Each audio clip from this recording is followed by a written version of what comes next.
பட்டிருக்க அருமையான சகோதர சகோதரிகளே, இது வரைக்கும் நம்ம இந்த ஒரு பெரிய ஸ்டடியில் அநேக தலைப்பின் கீழாக கிட்டத்தட்ட நம்ம 25 கேள்விகள் நம்ம பார்த்து முடிச்சிருக்கோம் இல்லைங்களா?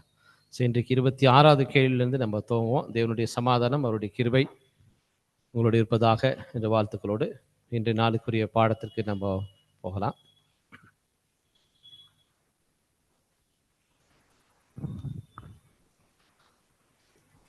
Thank you.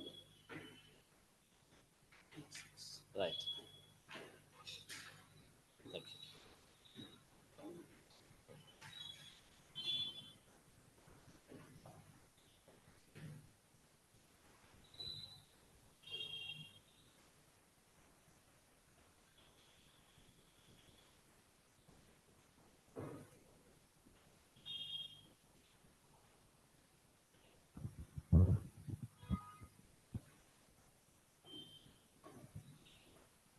Okay, pluses the people அப்படிங்கிற இந்த தலைப்பின் கீழாக இருக்கக்கூடிய மற்ற பொருட்களுடைய விவரங்கள் ஆரோன் என்கிற தலைப்பின் கீழாக பாடங்களை நம்ம பார்த்து கொண்டு வருகிறோம். ஜனங்களை ஆசீர்வதிப்பதற்கு என்ற இந்த ஒரு தலைப்பின் கீழாக இருக்கக்கூடிய பாடத்தை நம்ம இன்றைக்கு நம்ம தொடர்ந்து பார்க்கலாம். ஸோ இதற்கு முதலாவதாக கேள்வியை நம்ம ஒரு முறை நம்மளுடைய தியானத்துக்கு நம்ம கொண்டு வருவோம். லேவியராகமம் 9ஆம் அதிகாரம் 22ஆம் வசனம் படிக்கிறீங்களா? வசனம் படிங்க. 9:22 மேலே தள்ளு.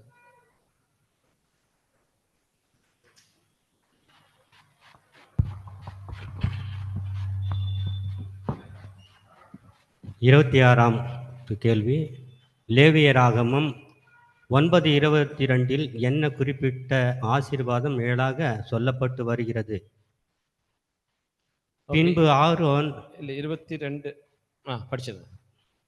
பின்பு ஆரோன் ஜனங்களுக்கு நேராக தன் கைகளை உயர்த்தி அவர்களை ஆசீர்வதித்து தான் பாவ நிவாரண பலியையும் சர்வாங்க தகன பலியையும் சமாதான பலியையும் செலுத்தின இடத்திலிருந்து இறங்கினார். 22ஆம் வசனம். இந்த நிழல் ஒரு உண்மை நமக்கு விளக்கி காண்பிக்கப்படுகிறது.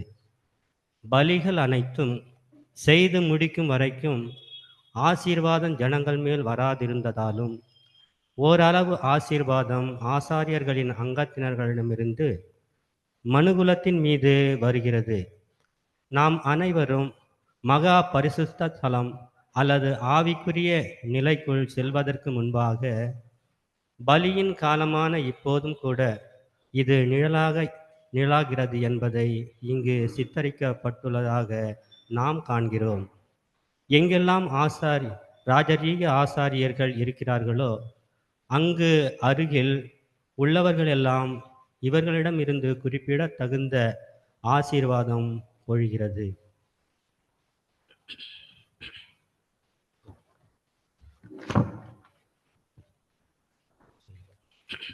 சரி, எக்ஸ்பிளைன் பண்ணு.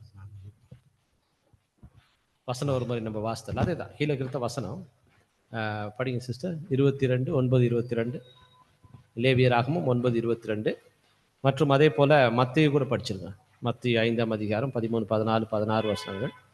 2 கொரிந்தியர் 3:2 கூட.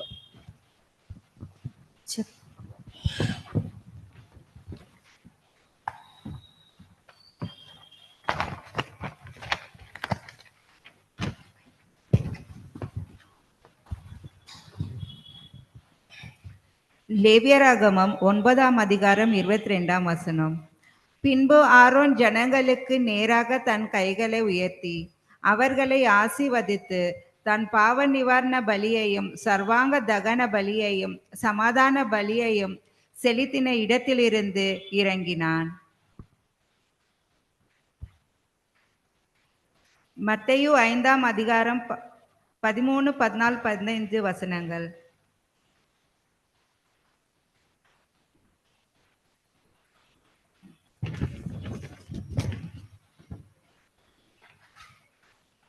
நீங்கள் பூமிக்கு உப்பாயிருக்கிறீர்கள்.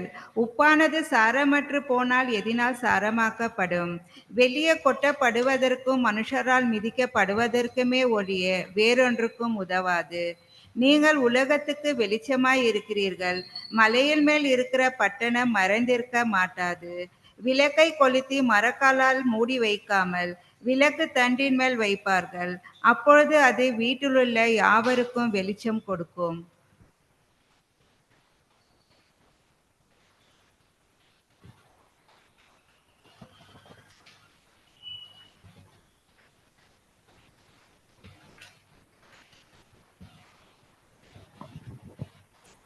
ரெண்டு கொரிந்தியர் 3:2 எங்கள் இருதயங்களில் எழுதப்பட்டும் சகல மனுஷரால் அறிந்து வாசிக்கப்பட்டும் இருக்கிற எங்கள் நிருபம் நீங்கள் தானே. தேங்க்யூ. செய்திக்குரிய விளக்கத்தை சகோதரர் நம்ம பேசலாம். இப்பொழுது நம்ம இயேசு கிறிஸ்து ஆரோனுக்கு அடையாளமாகவும் பலி பொருளுக்கு அடையாளமாகவும் இருக்கிறார். ஆசாரியர்கள் சபைக்கு அடையாளமாக இருக்கிறார்கள். இயேசு கிறிஸ்து பிறக்கிறதுக்கு முன்னாடி கர்த்தராகிய கடவுள் எல்லாருக்கும், இஸ்ரேல் மக்களுக்கு நிறைய சட்டதிட்டங்கள், நிறைய ஆசீர்வாதங்கள்லாம் கொடுத்தாரு. அப்போ கூட நிரந்தரமான ஆசீர்வாதம் கிடையாது. இயேசு கிறிஸ்து பிறந்து அவர் வளர்க்கல, தந்தையாகி கடவுளுடைய சட்டத்திட்டம், நியாயப்பிரமாணம் எல்லாத்தையும் கடைபிடிச்சு அவருடைய சித்தத்தை எல்லாமும் முழுமையாக நிறைவேற்றி லாஸ்ட்டில் அவர் தன்னையே தகன பலியாக சிலுவையில் ஏறி அவருடைய உயிரை தியாகம் நம்மளுக்காக பண்ணார். அவர் உயிர் தெழுந்துட்டார். அப்போ கூட உண்மையான ஆசீர்வாதம் மனுஷருக்கு மேலே வரல. ஆனால் இந்த சபை 1,144,000 பேர் அது முடிவடைக்கல தான். அதனுடைய 1000 வருஷ அரசாட்சியில் தான் அதனுடைய சுத்தமான ஒரு ஆசீர்வாதம் மனுக்குலத்துக்கு நிரந்தரமாக வரும். ஆனால் இப்பொழுது பிரதிஷ்டை பண்ணி கொண்டு இருக்கிற சபையாக இருக்கிறவங்க கிட்ட யார் யார் எங்கெங்கெல்லாம் போதிக்கிறாங்களோ அவங்ககிட்ட இருந்து ஃபுல்லு மனுக்குலத்துக்கும் கொஞ்சம் தான் ஆசீர்வாதம் வருது. ஆனால் ஃபுல்லாக வரல. அது இறுதியில் லாஸ்ட்டில் தான் செம்பரியாடும் வெள்ளாடும் பிரிக்கல தான் அது உண்மையான ஆசீர்வாதம் உலகம் முழுவதும் வந்து சேரும். தேங்க்யூ. சார்மையான ஒரு விளக்கத்தை சகோதரர் நம்மோடு பகிர்ந்து கொண்டார். நன்றி. இந்த கொஸ்டின் கூட நம்ம பார்க்கும்போது இந்த லேவியராகமத்தில் நமக்கு சொல்லப்பட்டிருக்கக்கூடிய 9:22 குறிப்பிடப்பட்டிருக்கக்கூடிய அந்த வசனம், அந்த வசனத்தில் குறிப்பிட்டிருக்கக்கூடிய அந்த ஆசீர்வாதம் என்ன ஒரு ஆசீர்வாதத்தை அது நிழலாக அங்கே சொல்லப்பட்டிருக்கிறது அப்படிங்கிறது தான் நம்முடைய கேள்வி. ஸோ அந்த ஆசீர்வாதம் நம்ம பார்க்கும்போது அவர் பலி கொடுத்துட்டு அவர் இறங்கி ஜனங்களை பிளஸ் பண்றார். அது ஒரு ஆசீர்வாதம். ஸோ அந்த ஆசீர்வாதம் எதை நிழலாக காண்பிக்கும், பொருள் எது? இப்போ இங்கே ஜனங்கள் இருக்கிறாங்க, பலிப்பீடம் இருக்குது, ஆசாரியர் இருக்கிறாரு, பிரதான ஆசாரியர், உடன் ஆசாரியர் இருக்கிறாங்க. இதை சீன். ஸோ இந்த சீன் நமக்கு எதை நிழலாக காண்பிக்கிறது? அப்போ அதனுடைய பொருள் என்ன அப்படின்னு கேட்குறாங்க. அதனுடைய அர்த்தம் என்ன? நிழல் எல்லாமே நிறைய நிகழ்ச்சிகள் நடந்துட்டு போகும். அது இருக்கக்கூடிய அந்த பொருள், அதனுடைய விளக்கங்கள் என்ன அப்படிங்கிறது தான் கேள்வி. அது பொதுவாகவே இப்போ நம்ம இந்த பெரியன் ஸ்டடி நம்ம பண்ணும்போது அதனுடைய நோக்கம் எப்படி நீங்கள் பார்த்தீங்கன்னாக்கா, இந்த பெரியன் ஸ்டடி நம்ம செய்யும்போது இது என்ன மாதிரியான ஒரு ஐடியாவில் நம்ம இதை பெரியன் ஸ்டடி பண்ணுறோம் அப்படின்னா, அதில் நமக்கு கொடுக்குறாரு அந்த பெரியன் ஸ்டடியுடைய விளக்கத்தில். அதாவது அந்த விளக்கத்தில் எனக்கு கொடுக்கும்போது நமக்கு என்ன சொல்கிறாருன்னா, நான் ஏற்கனவே பகிர்ந்துருக்கேன் உங்களுக்கு கூட. அதில் என்ன சொல்கிறாருன்னா, நம்ம ஒரு கேள்வி கொடுத்துருக்கோம் இல்லையா, அந்த விளக்கத்தை நம்ம படிச்சுட்டு வரும்போது ஒருத்தருமே, ஏன்னா இப்போ ஒருத்தருக்கு நம்ம போர்ஷன் கொடுத்துருக்குறோம், அவர் படிச்சுட்டு விளக்குறாரு. ஆனால் நம்ம கூடியிருக்கிற நம்ம எல்லாருமே நாம கூட அதை மெடிடேட் பண்ணிட்டு ஒருத்தருமே நமக்கு என்ன புரிஞ்சிருக்குது அதில் அப்படிங்கிறத நம்ம பரிமாறிக்கொள்வது. அதுதான் இந்த பெரியன் ஸ்டடியோட நோக்கம். இதில் இந்த கொடுக்கப்பட்டக்கூடிய இந்த வார இடைவேளை இருக்குது பார்த்தீங்களா, அதில் என்ன சொல்கிறாருன்னா, இதை நீங்கள் ஒரு பரிசோதனை செஞ்சு பார்க்கணும். அதுதான் அந்த டைம் பீரியட். நமக்கு நீங்கள் டெஸ்ட் பண்ணி, இப்போ நமக்கு ஒரு எக்ஸாம்பிளுக்கு என்ன சொல்கிறாருன்னா, பிரதர் நமக்கு தேவ சமாதானம் உங்களோடு இருப்பதாக அந்த வசனத்தை கொடுக்குறாரு. அந்த நம்பர் சொல்லுங்க. 6th வால்யூம் 6th வால்யூமில் உபதேசம் இன்னும் அவசியம் அப்படிங்கிற ஒரு தலைப்பின் கீழாக 6th சாப்டரில் இதை பற்றி எழுதுறாரு. பெரியன் ஸ்டடி பற்றி 321 தமிழில் கிடைச்சிச்சா? தமிழில் வந்து நான் சொல்கிறேன்.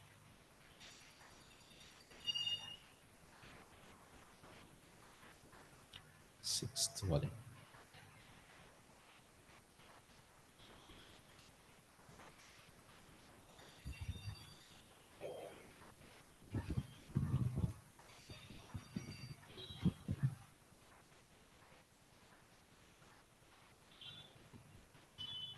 அந்த பகுதி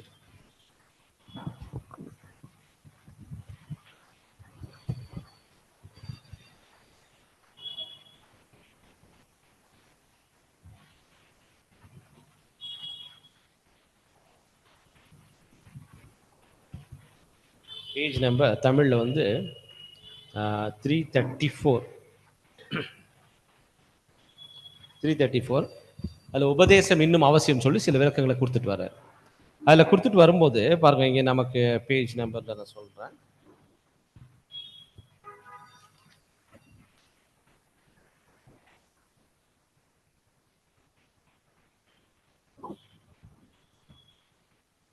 இல்லை அந்த பேஜில் அடுத்த பேஜ் ஒரு நிமிஷம்.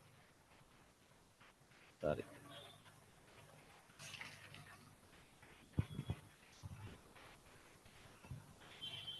கண்ணாடி போட்டோன்னு தான் தெரியுது, தப்பா எடுத்து. ஓகே,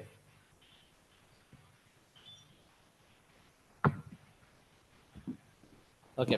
பேஜ் நம்பர் 408, 408வது பக்கம் தமிழில். அதில் வந்து அப்படியே தொடர்ந்து போகுது. சில 4 ஆலோசனைகள் கொடுக்குறாரு கூட்டங்கள் நடத்துறதை பற்றி. அதில் நமக்கு வந்து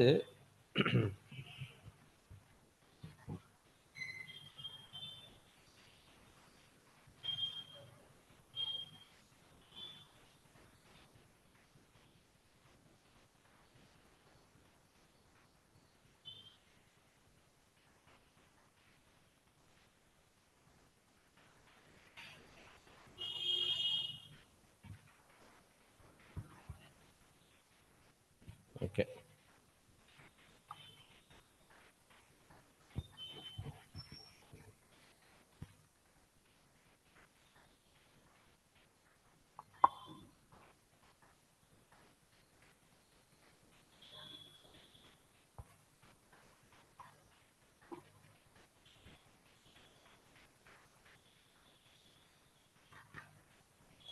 பேஜ் நம்பர் 416 இருக்குங்களா உங்கள்கிட்ட? இது கொடுங்க, இந்த பேராகிராஃப், ஃபர்ஸ்ட் பேராகிராஃப். இப்படி இந்த மாதிரி ஒரு நோக்கத்தில் தான் இதை நம்ம ஸ்டடி பண்ணணும். அப்போ தான் உங்களுக்கு வந்துட்டு இது புரியும். எப்போதுமே நம்ம வந்து போன வாரத்தில் முந்தின வாரத்தில் நம்ம என்ன படித்தோம் அப்படிங்கிறத நம்ம நினைவில் வச்சிருக்கணும். அதுக்கு தான் இந்த மெத்தட் வேரியன்ட் ஸ்டடி. பாருங்க, அதில் சொல்கிறார். அப்படிங்க சிஸ்டர், உதாரணமாக வனாந்தர ஆராதனைக்காக பொருள், எல்லா புத்திக்கும் மேலான தேவ சமாதானம் உங்கள் இருதயங்களையும் உங்கள் சிந்தனைகளையும் காத்து கொள்ளும். பிலிப்பியர் 4:7 என்ற வசனத்தில் உள்ள தேவ சமாதானம் என்று வைத்துக் கொள்ளுவோம். இப்போ இந்த வாரத்துக்கான ஒரு ஸ்டடி, ஒரு டாபிக் கொடுக்குறாங்க. என்னன்னா தேவ சமாதானம் அப்படின்னு ஒரு டாபிக் எடுத்துக்கலாம். அந்த வசனத்தில் சொல்றாரு, எல்லா புத்திக்கு மேலான தேவ சமாதானம் உங்களுக்கு இருதயங்களையும் சிந்தனைகளையும் கிறிஸ்து இயேசுக்குள்ள காலக்கட. பிலிப்பியர் 4:7 அந்த வசனத்தை எடுத்துட்டு தேவ சமாதானம் என்கிற ஒரு டாபிக் நம்ம கொடுத்துடலாம். ஒரு வாரம், இந்த வாரத்துக்கான ஸ்டடி. ஓகே. சகோதரத்துவத்தில் உள்ள ஒவ்வொருவரும் தன்னை பொறுத்த வரையில் இந்த வேத வாக்கியம் எந்த அளவிற்கு நிறைவேற்றிற்று என்று கவனித்து பார்க்க வேண்டும். பார்த்தீங்கன்னா, இப்போ என்ன சொல்றாங்கன்னா, இப்போ ஒரு வாரம் கேப் இருக்கு இல்லையா? அந்த ஒரு வார கேப்ல நம்ம என்ன பண்றோம்னா, இப்போ நான் பர்சனலா இந்த தேவ சமாதானம் உங்களோடு இருப்பதாகன்னு சொல்லிக்கிறார் இல்லையா? இந்த தேவ சமாதானம் இந்த வாரத்துல எனக்கு எவ்வளோ நிறைவேறி இருக்குது அப்படின்னு நான் என்ன பண்ணணும், அதை நான் டேஸ்ட் பண்ணணும். சரிங்களா? தேவ சமாதானம் உங்களோடு இருப்பதாகன்னு சொன்னாரு. அந்த சமாதானம் எனக்குள்ள எவ்வளோ இருந்துச்சு அப்படின்னு நான் ஒரு நாளும் டெஸ்ட் பண்றேன். இல்லை அந்த சமாதானம் வந்து எனக்குள்ள வராதபடிக்கு எதெல்லாம் தடை பண்ணுது, அப்படின்னு நான் ஆராய்ச்சி பண்ணுறேன். இல்லை, இப்போ ரெண்டுமே நம்ம பார்க்குறோம். பார்த்துட்டு இந்த பெரியன் ஸ்டடிக்கு நம்ம கூடும்போது ஒருத்தருடைய இந்த அனுபவத்தை நம்ம வந்து ஷேர் பண்ணுறோம். அதுதான் அந்த தேவ சமாதானம் பற்றிய டாப்பிக்கை வந்து நம்ம புரிஞ்சுக்கிறது. இல்லை, அப்போ அது கண்டிப்பாக.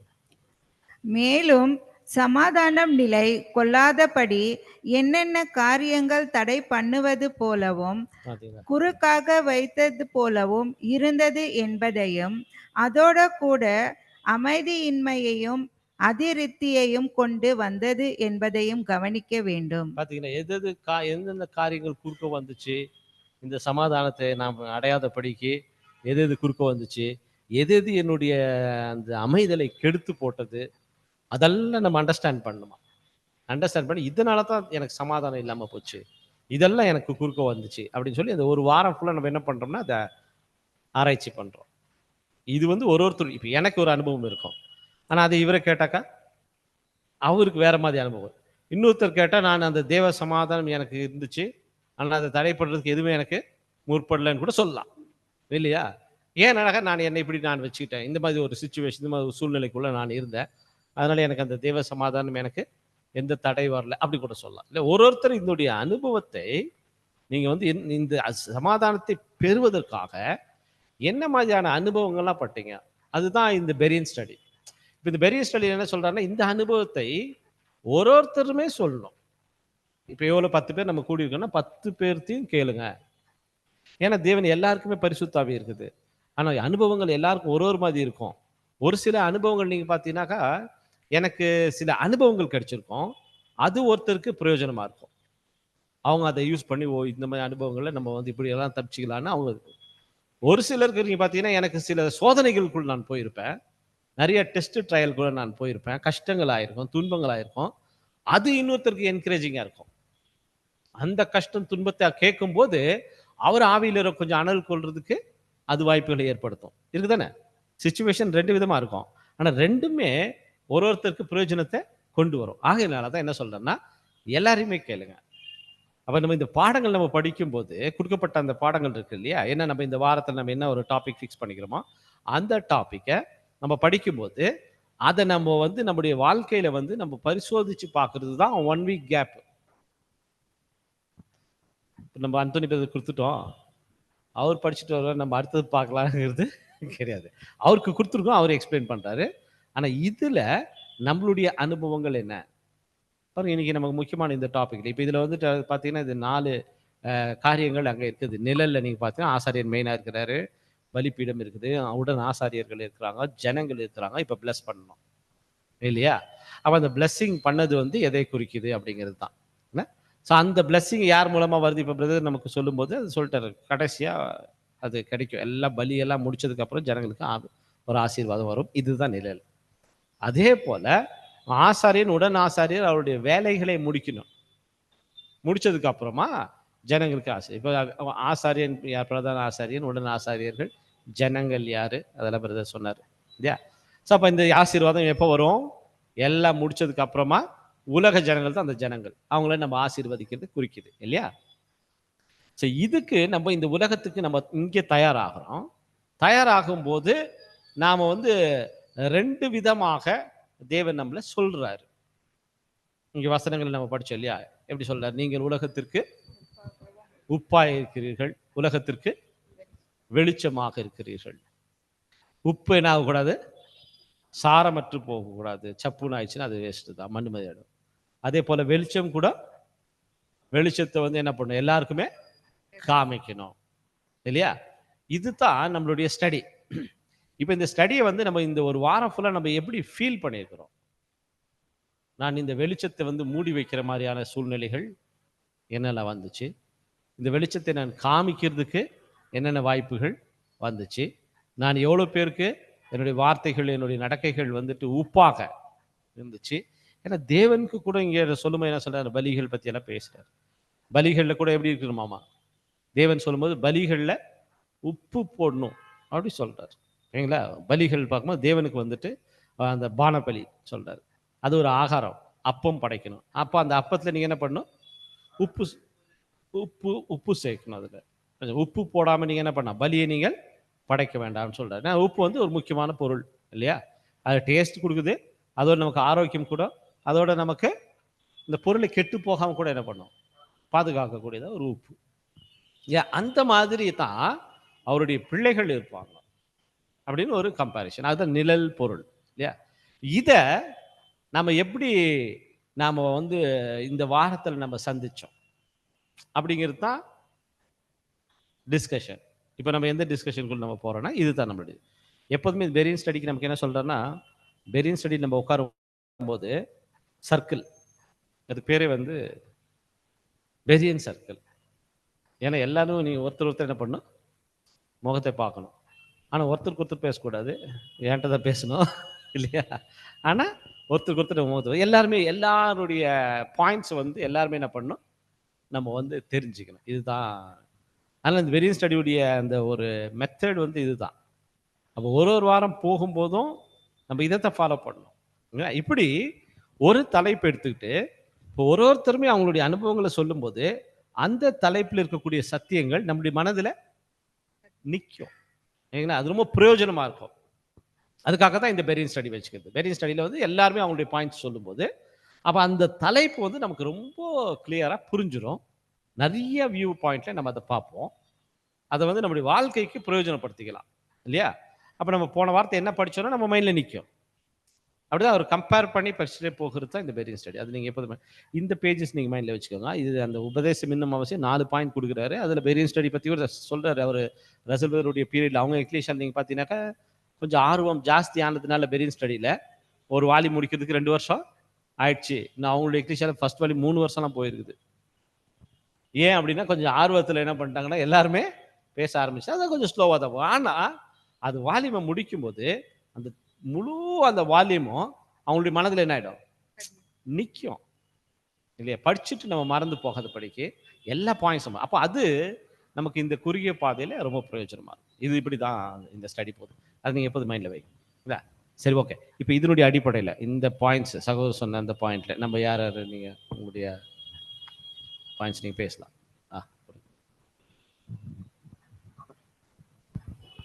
தேங்க்யூங்க பிரதர். பிரதர், இந்த 26th கொஸ்டினுக்கு வந்து சில அடிஷ்னல் பாயிண்ட்ஸ் கொடுத்துருக்காங்க. இதில் வந்து ஒரு குறிப்பிட்ட அளவுக்கு வந்து இப்போ இருக்கக்கூடிய ஆசாரியர்கள், அதாவது பூமியில் இருக்கக்கூடிய ஆசாரியர்கள்னு சொல்லும்போது சபை வகுப்பார் இருக்கும்போதே அவங்க யார்கிட்டலாம் வந்து அவங்க நெருக்கமாக அவங்க வராங்களோ அவங்களுக்கு வந்து ஒரு குறிப்பிட்ட அளவுக்கு ஆசீர்வாதம் வர்றதை வந்து வரும் அப்படின்ட்டு இங்கே வந்து பிரதர் சொல்கிறாரு. இதுக்கு வந்து ஒரு வசனத்தை வந்து கோடிட்டுறாங்க பிரதர். அதாவது நீங்கள் வந்து இந்த பூமிக்கு வந்து உப்பாக இருக்கிறீங்க, அப்புறம் இந்த உலகத்துக்கு வந்து வெளிச்சமாக இருக்கிறீங்க அப்படின்னு சொல்கிறாங்க. இங்கே வந்து இந்த உப்பை வந்து நம்ம அடையாளமாக பார்க்கும்போது நம்மளோட கர்த்தருடைய வார்த்தைகளில் இது வந்து ஒரு உண்மையான ஒரு கிறிஸ்தவன் கொடுக்கக்கூடிய அந்த ஒரு இன்ஃப்ளூயன்ஸ், அந்த ஒரு தாக்கத்தை இந்த பூமி இந்த உலகத்தின் மேலே வரக்கூடிய அந்த ஒரு ஹீலிங் ப்ராசஸ் ஆகட்டும், இல்லை அந்த ஒரு சுத்திகரிப்பு தன்மை, அது மட்டும் இல்லாமல் எதெல்லாம் வந்து ஒரு தவறான ஒரு விஷயமா இருக்கோ அங்கே வந்து ஒரு நன்மையான விஷயத்தை வந்து பாதுகாத்து வைக்கக்கூடிய ஒரு தன்மை, அது மட்டும் இல்லாமல் அழிவுக்குரிய ஒரு விஷயத்தை வந்து இது வந்து பாதுகாப்பாக வச்சுக்கிறத பார்க்குறோம். இதுதான் உப்புடைய தன்மைன்னு பார்க்குறோம். இந்த தன்மை வந்து இந்த பூமியில் இருக்கக்கூடிய இந்த சபை ஜனங்களே வந்து இந்த ஒரு உலகத்துக்கு உப்பா, இந்த பூமிக்கு உப்பா இருக்காங்க அப்படின்ட்டு நம்ம பார்க்குறோம். அது மட்டும் இல்லாமல் இந்த இந்த பூமிக்கு உப்பா இருக்கிறீங்க அப்படின்னு சொல்லும்போது கர்த்தருடைய வார்த்தைகளில் வந்து எவ்வளோ ஒரு அழகான ஒரு விஷயத்தை வந்து அவர் கம்பேர் பண்ணி பேசுகிறாரு அப்படின்னு பிரதர் சொல்கிறாரு. அது மட்டும் இல்லாமல் இந்த ஒரு வார்த்தைகளை நம்ம பார்க்கும்போது நீங்கள் பூமிக்கு வந்து உப்பா இருக்கிறீங்கன்றது வந்து ஒரு ப்ரெசன்ட் டென்ஸில் வந்து பேசப்படுது. அது வந்து ஒரு ஃபியூச்சர் டென்ஸில் இல்லாதபடிக்கு இப்போ தற்காலத்தில் இருக்கக்கூடிய ஒரு விஷயத்தை வந்து சொல்லுது.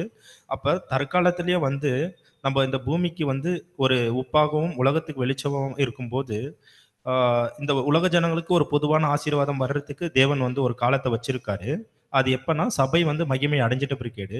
ஆனாலும் சபை வந்து பூமியில இருக்கும்போதே வந்து ஒரு குறிப்பிட்ட ஆசீர்வாதம் வந்து வர்றதை தான் வந்து இந்த வசனம் வந்து எடுத்து காமிக்குதுன்ட்டு பார்க்குறோம்.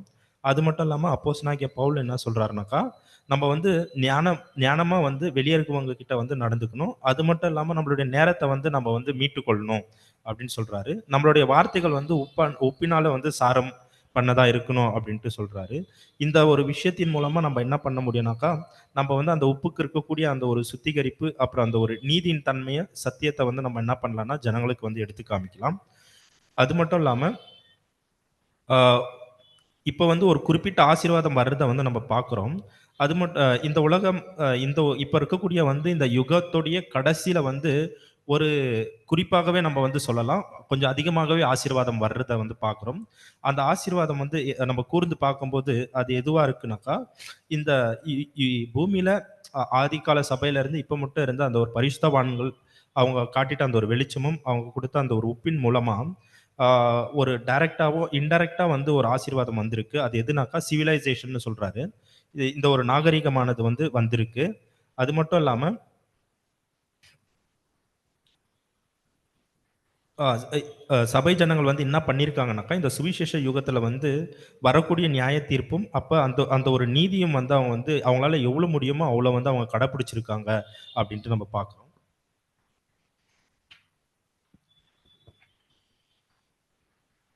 இந்த ஒரு விஷயத்தின் மூலமா தேவன் வந்து அவங்களுக்கு என்ன ப்ராமிஸ் பண்ணியிருக்காருனாக்கா, ஆ அந்த ராஜ்யத்த குடுக்கறதுக்கு வந்து பிதா வந்து விருப்பம் உள்ளவரா இருக்காரு அப்படின்ட்டு நம்ம பார்க்குறோம். அது மட்டும் இல்லாம எல்லா ஒரு தீமையான விஷயத்துல இருந்து இவங்க என்ன பண்றாங்கனாக்கா, ஒரு நன்மையான விஷயத்த வந்து எப்படி இருக்கும்னு சொல்லிட்டு ஆ பூமியில இருக்கக்கூடிய பரிசுத்தவான்கள் தான் வந்து எடுத்து காமிச்சிருக்காங்க. நம்மளுடைய கர்த்தருடைய 1ஆம் வருகை அப்போ பூமியோட நிலைமை எப்படி இருந்துச்சுனாக்கா, அது வந்து ரொம்பவே வந்து ஒரு ஆ ரொம்பவே கரப்ட்டான ஒரு நிலைமையில இருந்துச்சு. ஆ அது மட்டும் இல்லாம அது கர்த்தர் வந்து என்ன பண்றாருனாக்கா, அவருடைய சரீரத்த வந்து அவர் வந்து இந்த பூமிக்கு வந்து தெரிய வைக்கிறாரு. அதாவது introduction of the body of கிரைஸ்ட்ன்றாரு. இதன் மூலமா இவ்ளோ காலமா வந்து எப்பயோ வந்து அழிஞ்சு போயிருக்கக்கூடிய இந்த ஒரு பூமி, இந்த உலகம் வந்து சபை ஜனங்களுடைய அந்த ஒரு ஒழுக்கமான நடக்கை, அந்த நீதியும் சத்தியத்துல வந்து நடந்ததன் மூலமா, இந்த ஒரு நாள் மட்டுமே வந்து இந்த ஒரு நீதி, சத்தியம் வந்து காக்கப்பட்டு வந்திருக்கு அப்டின்ட்டு சொல்றாரு. அது மட்டும் இல்லாம கர்த்தருடைய வார்த்தைகள்ல வந்து மேலோட்டமா வந்து நம்ம பார்க்கும்போது, அதிலயும் வந்து சில ஆசீர்வாதங்கள் வந்திருக்கு. அது எங்க பார்க்கலாம்னாக்கா, கிறிஸ்துவ மண்டலத்தில வந்து இந்த ஒரு ஆசீர்வாதத்த நம்ம பார்க்க முடியுது. கர்த்தருடைய வார்த்தைகள வந்து மேலோட்டமா வந்து அவங்க வந்து பின்பற்றும்போது, அதிலயும் வந்து சில ஆசீர்வாதங்கள் வந்திருக்கிறத வந்து பார்க்குறோம் அப்படின்னு பிரதர் சொல்றாரு. அ இந்த மாதிரியான விஷயங்கள் வந்து இல்லனாக்கா, இந்த பூமியானது வந்து எப்பயோ வந்து அழிவுக்கு போயிருக்கும். அது மட்டும் இல்லாம, இதோட கடைசியான ஒரு விஷயம் என்னவா இருந்திருக்கும்னாக்கா, மகா உபத்திரவ காலமா வந்து அப்பயே வந்து சம்பவிச்சிருக்கும் அப்டின்ட்டு எங்க பிரதர் சொல்றாரு. அ இந்த பூமியில இருக்கக்கூடிய உப்பும், அப்புறம் இந்த உலகத்தில இருக்கக்கூடிய வெளிச்சமும், அதாவது சபை முடிவு அடைஞ்சிட்ட பிறகு இந்த பூமியில வந்து உப்பும் மற்றும் இந்த ஒரு வெளிச்சம் வந்து இருக்காது அப்டின்ட்டு சொல்றாரு. அப்ப இந்த பூமிய வந்து என்ன ஆயிடும்னாக்கா, ரொம்பவே வந்து ஒரு காரிருள் ஆயிடும். பூ அ பூமி உலகம் வந்து காரிருள் ஆயிடும். பூமி வந்து உப்பு இல்லாத தன்மையில வந்து ரொம்பவே வந்து ஒரு சீர்கெட்ட நிலைமையில வந்து அவங்க போயிடுவாங்க அப்டின்ட்டு கூட இங்க வந்து சொல்றாரு. இதோட முடிவு வந்து என்னவா இருக்கும்னாக்கா, மகா உபத்திரவ காலம்னு சொல்றாரு. அது மட்டும் இல்லாம ஒரு சிறந்த ஒரு எபிசல் ஒரு நிருபம் எது அப்டின்னு சொல்லும்போது, பைபிள காட்டிலும் வந்து அ ம் ஒரு மேன்மையான ஒரு நிருபம் இருக்கு அப்டின்னு சொல்றாங்க. அது எதுனாக்கா, அது அது வந்து என்ன பண்ணுதுனாக்கா, மனுஷனுடைய இருதயத்துல வந்து அது நேராவே வந்து போகக்கூடியதா இருக்கு. அது எதுனாக்கா, ஒரு உண்மையான கிறிஸ்தவனுடைய அந்த ஒரு உண்மையான ஜீவியத்த வந்து சொல்றாரு.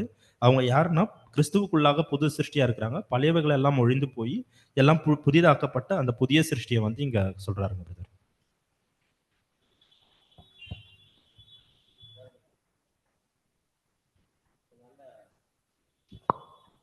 நல்ல பாயிண்ட்ஸுங்க இதில் நம்ம எடுத்துட்டோம் பார்த்தீங்களா?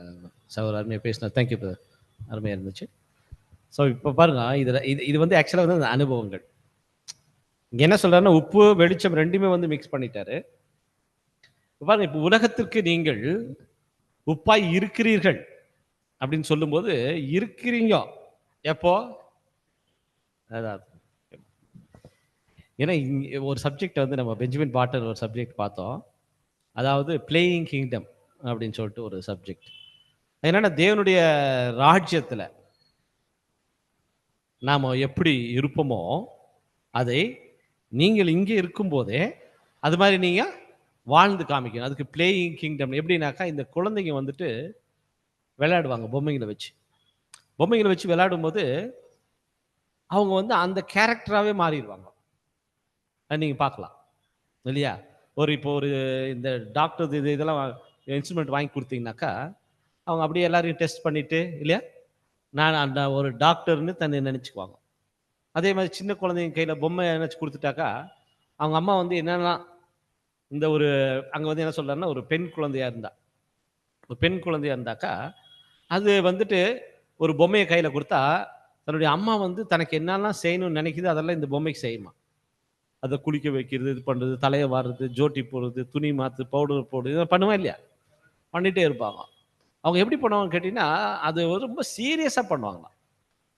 ஒருவேளை டக்குன்னு நம்ம வந்து கூப்பிட்டுட்டோம்னு வச்சுக்கோங்களேன், ஒரு டைம் அது போகலாம் வான்னு சொல்லிட்டோம்னா, அதை நிறுத்தி வச்சுட்டு வந்துடுவாங்க. திரும்பி வீட்டுக்கு வந்தோன்னா எங்கே விட்டாங்களோ உடனே அங்கேருந்து என்ன பண்ணுவாங்க, அது கண்டினியூ பண்ணுவாங்களா இல்லையா அந்த விளையாட்டு? இல்லைங்களா? அந்த விளையாட்டு ரொம்ப ஆனால் அந்த குழந்தைக்கு தெரியும், நான் வந்து அம்மா கிடையாதுன்னு அதுக்கு தெரியும், நான் ஒரு டாக்டர் கிடையாதுன்னு தெரியும், இது விளையாட்டு தான் தெரியும். ஆனால் அதில் ஒரு சீரியஸ்னஸ் எவ்வளோ இருக்கும்? டக்குன்னு என்னாச்சும் பிடிங்கிருங்க கையிலேருந்து, எப்படி இருக்கும் அழுக இல்லைங்களா? ஒத்துக்காது இல்லையா? அந்த மாதிரி நம்ம இங்கே வாழ்ந்து காமிக்கணுன்ற நம்ம நம்ம அந்த வேலையை வந்துட்டு நம்ம தேவனுடைய ராஜ்யத்துக்கு போறதுக்கு முன்னாடி தேவனுடைய ராஜ்யத்துல எப்படி பிரஜைகள் இருப்பாங்களோ அதே போல ஒரு கான்சிகரேட்டட் இந்த பூமியில என்ன பண்ணும், வாழ்ந்து காமிக்கணும். ராஜ்யம் ஸ்டார்ட் ஆயிடுச்சா இல்லையா? ராஜ்யத்துல இருக்கிறோம், ராஜ்யத்தின் பிரஜைகளாக நம்ம இருக்கிறோம் இல்லையா? நாம ராஜ்யத்தில் இருக்கிற மாதிரி வாழ்ந்து காமிக்கணும். எப்படி இருப்போம் பூமியில? இப்ப நீங்க ராஜாவா ஆயிட்டீங்க, 1000 வருஷத்துல ஜனங்க உயிர் தெழுந்து வந்துட்டாங்க.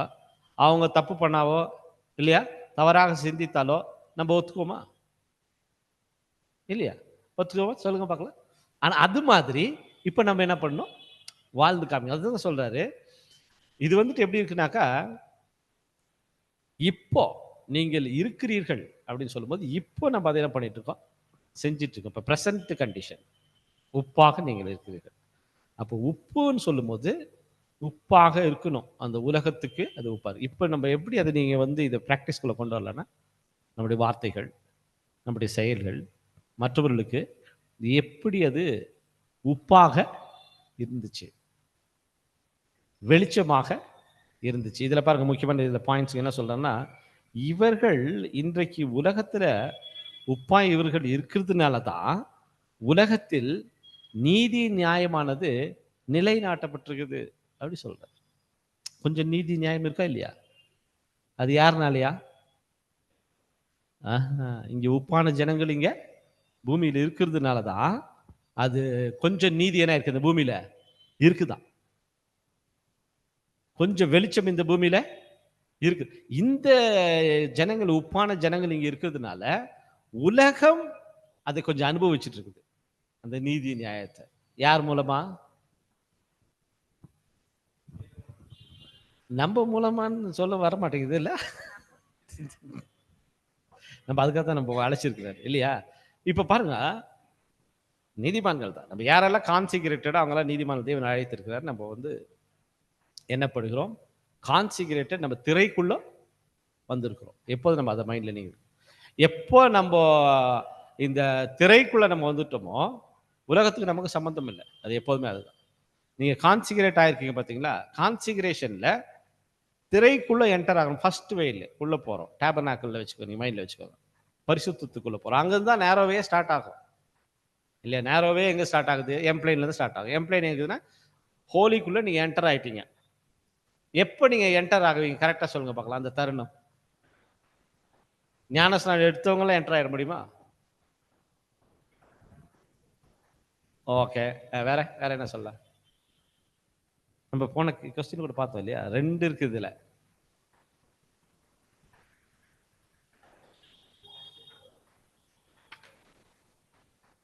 ஓகே, இன்னொரு பாயிண்ட்.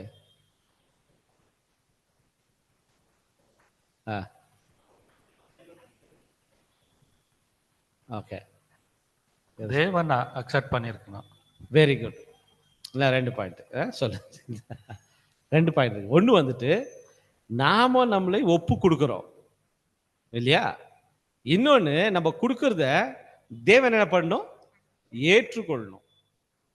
அப்பதான் திரைக்குள்ள போக முடியும். சரிங்களா? அப்ப தேவன் ஏற்றுக்கொள்ளணும்னா தேவன் எப்படி நம்மளை அக்செப்ட் பண்ணுவாரு? நான் இன்னைக்கு பேப்டிசம் எடுக்கிறேன், நான் எங்களை முழுமையாக உங்களுக்கு நான் ஒப்பு கொடுக்குறேன். அந்த தண்ணியில் போய் நம்ம நிற்கிறோம். தண்ணியில் போய் நிற்கும் போது பாதி தண்ணியில் இருப்போமா, மீதி வெளியே இருக்குமா? இப்போ நம்ம என்ன சொல்றோம்னா அதனுடைய தாற்பயம், இப்போ தேவனே இது வரைக்கும் உங்களுக்குள்ள நான் பாதி இருக்கிறேன், ஆனா பாதி வெளியே உலகத்தோடு எனக்கு தொடர்பு இருக்குது. இன்னிலிருந்து சபை முன்பாக நான் என்ன பண்றேன், உங்களுக்குள்ள முழுமையாக மூழ்கிறேன் அப்படின்னு தண்ணிக்குள்ள போடுவோம் இல்ல. இதுக்கு மேல உலகத்துக்கும் எனக்கும் சம்பந்தம் இல்லை. ஆனா ஃபர்ஸ்ட் நம்ம மூழ்கிறதுக்கு முன்னாடி பாதி நல்ல ஈரம் ஆகாம இருந்துச்சா, பாதி ஈரமா இருந்துச்சா, அதுதான் பேப்டிசம். அப்படி நம்ம சொன்னோம் இல்லையா? அப்படி சொல்றத தேவன் எப்ப அக்செப்ட் பண்ணாரோ அப்ப நம்ம திரைக்குள்ள போயிடுவோம். அப்ப தேவன் எப்படி அக்செப்ட் பண்ணுவாரு? எப்படி ஏத்துக்குவார்? நம்மள சொல்லிட்டே ஏத்துக்குவாரா? அதுல நீங்க முக்கியமா நீங்க பார்த்தா நம்முடைய இருதயத்தை பார்ப்பார் இல்லையா? இந்த பேச்சு, இந்த ஆக்ஷன் வந்து ஹார்ட்ல இருந்து வருதா? அவருக்கு ஹார்ட் தெரியுமா இல்லையா? இருதயத்தினே தெரியும். அப்ப எப்ப நம்ம இருதயபூர்வமாக, நீங்க ஒருத்தருமே நம்ம பேப்டிசம் எடுக்கும்போது நம்ம அப்படித்தான் எடுத்திருக்கிறோம் இல்லையா? அது ரியலா இன்னிலிருந்து என்னுடைய வாழ்க்கையை நான் உங்களுக்காக அர்ப்பணிக்கிறேன் இல்லையா? நீங்க என்ன சொல்றீங்களோ அதுதான் நான் இதுக்கு மேல நான் செய்ய போகிறேன் அப்படிங்கிறது தான் அர்த்தம். இதுக்கு மேல நமக்கு தலை இல்லை. தலையால யார் தான்? அவர் தான். நம்ம வெறும் நம்ம சரீரம் தான். ஆனால் சரீரத்துக்கு முக்கியமானது தலை தானே. தலை என்ன சொல்லுதோ, யோசிக்குதோ, அதுதான் சரீரம் என்ன பண்ணும், செய்யும் இல்லையா? அப்படி நம்ம செய்யறது தான் பேப்டிசம். அப்படி நம்ம செய்யும்போது ஒரு வேலை நீங்க சொல்லும்போது பேப்டிசத்துலேயே அது அப்படி இருந்துச்சுன்னா தேவன் அக்செப்ட் பண்றார். இல்லை பேப்டிசம் எடுத்துட்டு நம்ம அது மாதிரி நம்ம வாழல. ஆனால் ஒரு வேளை கொஞ்ச நாள் ஆயிட்டு நமக்கு அதை அண்டர்ஸ்டாண்ட் பண்ணிட்டு அப்போ நம்ம என்ன பண்றோம், தேவனுக்கு நான் முழுமையாக கொடுக்கணும்னு சொல்லிட்டு நம்ம ஹார்ட்டை நம்ம கொடுக்குறோமே, அன்னிலேருந்து கூட என்ன ஆகாது, கவுண்ட் ஆகும் இல்லையா? அந்த மாதிரி கூட. அப்போ நம்ம எப்போ நம்மளுடைய அர்ப்பணிப்பை பிதாவாகிய தேவன் ஏற்றுக்கொண்டாரோ அப்போ நம்ம என்ன பண்றோம், திரைக்குள்ள போறோம். திரைக்குள்ள போயிட்டீங்கன்னா நம்மளுக்கும் உலகத்துக்கும் எந்த கனெக்ஷன் இருக்காது. அதான் இங்க சொல்ல வர்றார் இல்லையா? கனெக்ஷன் இருக்காது. எதுவும் விண்டோ டோர் எல்லாம் கிடையாது, ஃபுல் கவர் ஆயிடும். அப்படின்னா நமக்கு எந்த தொடர்புமே இருக்காது. ஆனா அதே நீங்க கோர்ட்டுக்குள்ள இருக்கும்போது கோர்ட்டுக்குள்ள இருப்பீங்க, ஆனா வெளி உலகத்தோட தொடர்பு இருக்கும் இல்லையா? வெளியெல்லாம் அந்த பக்கம் யாராச்சும் பேசினா கேட்கும், அவங்க யாராச்சும் தூரத்துல போனாலும்னு சொல்லலாம் இல்லையா? அது இருக்கும். ஆனா உள்ள வந்ததுக்கு அப்புறமா அதுதான் நம்மளை முழுமையாக நம்ம அர்ப்பணிக்கிறோம் இல்லையா? முழுமையாக நம்ம அர்ப்பணிக்கும் போது தேவன் நம்மளை ஏத்துக்கிறாரு. ஏத்துக்கிட்ட உடனே தான் நம்ம உள்ள போவோம். உள்ள போனா தான் நமக்கு வந்து நீங்க பாத்தீங்கன்னாக்கா அந்த ஒரு மார்வலஸ் லைட்னு சொல்றாரு, ஒரு ஆச்சரியமான ஒளி நமக்கு கிடைக்கும். அப்புறமா அப்பங்களை சாப்பிட்ற வாய்ப்பு கிடைக்கும். இது ரொம்ப முக்கியமானது. இதை வச்சு நீங்க தெரிஞ்சுக்கலாம் அப்பங்களை சாப்பிட்ற வாய்ப்பு. இப்போ இந்த அப்பத்தை சாப்பிடுறதுன்னு சொல்லும்போது நம்ம ஏற்கனவே நம்ம ஒரு விஷயம் பார்த்தோம். தேவனுடைய வசனங்களை நம்ம என்ன பண்றது, புரிஞ்சுக்கிறது, அக்செப்ட் பண்றது இல்லையா? இதுல தண்ணீர் தொட்டி கூட தேவனுடைய வசனங்கள் தான். தண்ணீர்ல கழுவுறமே அது கூட இதுதான் தேவனுடைய வசனம். அதாவது வெளியில இருக்குது. ஆனா நீங்க உள்ள போனாதான் நீங்க அப்பம் சாப்பிட முடியும் இல்லையா? அப்போ வெளியில இருக்கிற தண்ணீர் தொட்டி எந்த வசனம், தேவ வசனம் சொல்றோம்.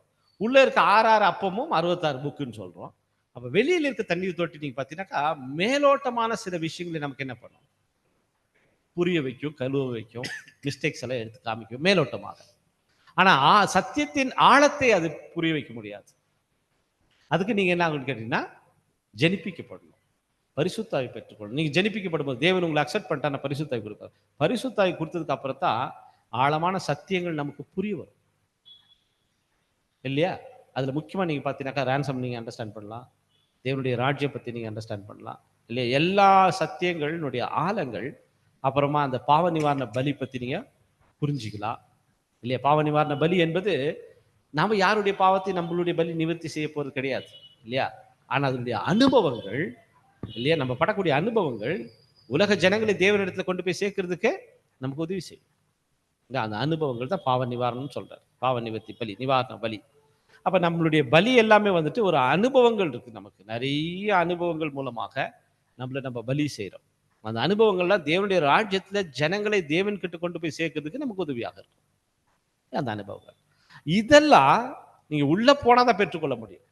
அதை வச்சுதான் நீங்க புரிஞ்சுக்கலாம் தேவன் எனக்கு பாருங்க இதை கொடுத்துருக்குறாரு. இது ரொம்ப முக்கியமான. இப்ப இந்த பாயிண்ட் நீங்க பேசுனீங்களே, இந்த அறிவு நீங்க வெளியில தண்ணீர் தொட்டியில வாங்க முடியாது. இந்த நெல் பொருள் இப்ப நீங்க பேசின பாயிண்ட்ஸ் எல்லாம் அது நீங்க வந்து உள்ள சத்திய ஆவியை பெற்றுக்கொண்டு மாத்திரம் என்ன பண்ண முடியாது, அதனுடைய ஆழங்களை புரிஞ்சுக்க முடியும். இப்ப பாருங்க எப்படி நம்ம டேஸ்ட் பண்றோம்னா, இப்ப இதுல சொல்றாரு பாருங்க, இதுல நீங்க உப்பா இருக்கிறீர்கள் பிரசன்ட்.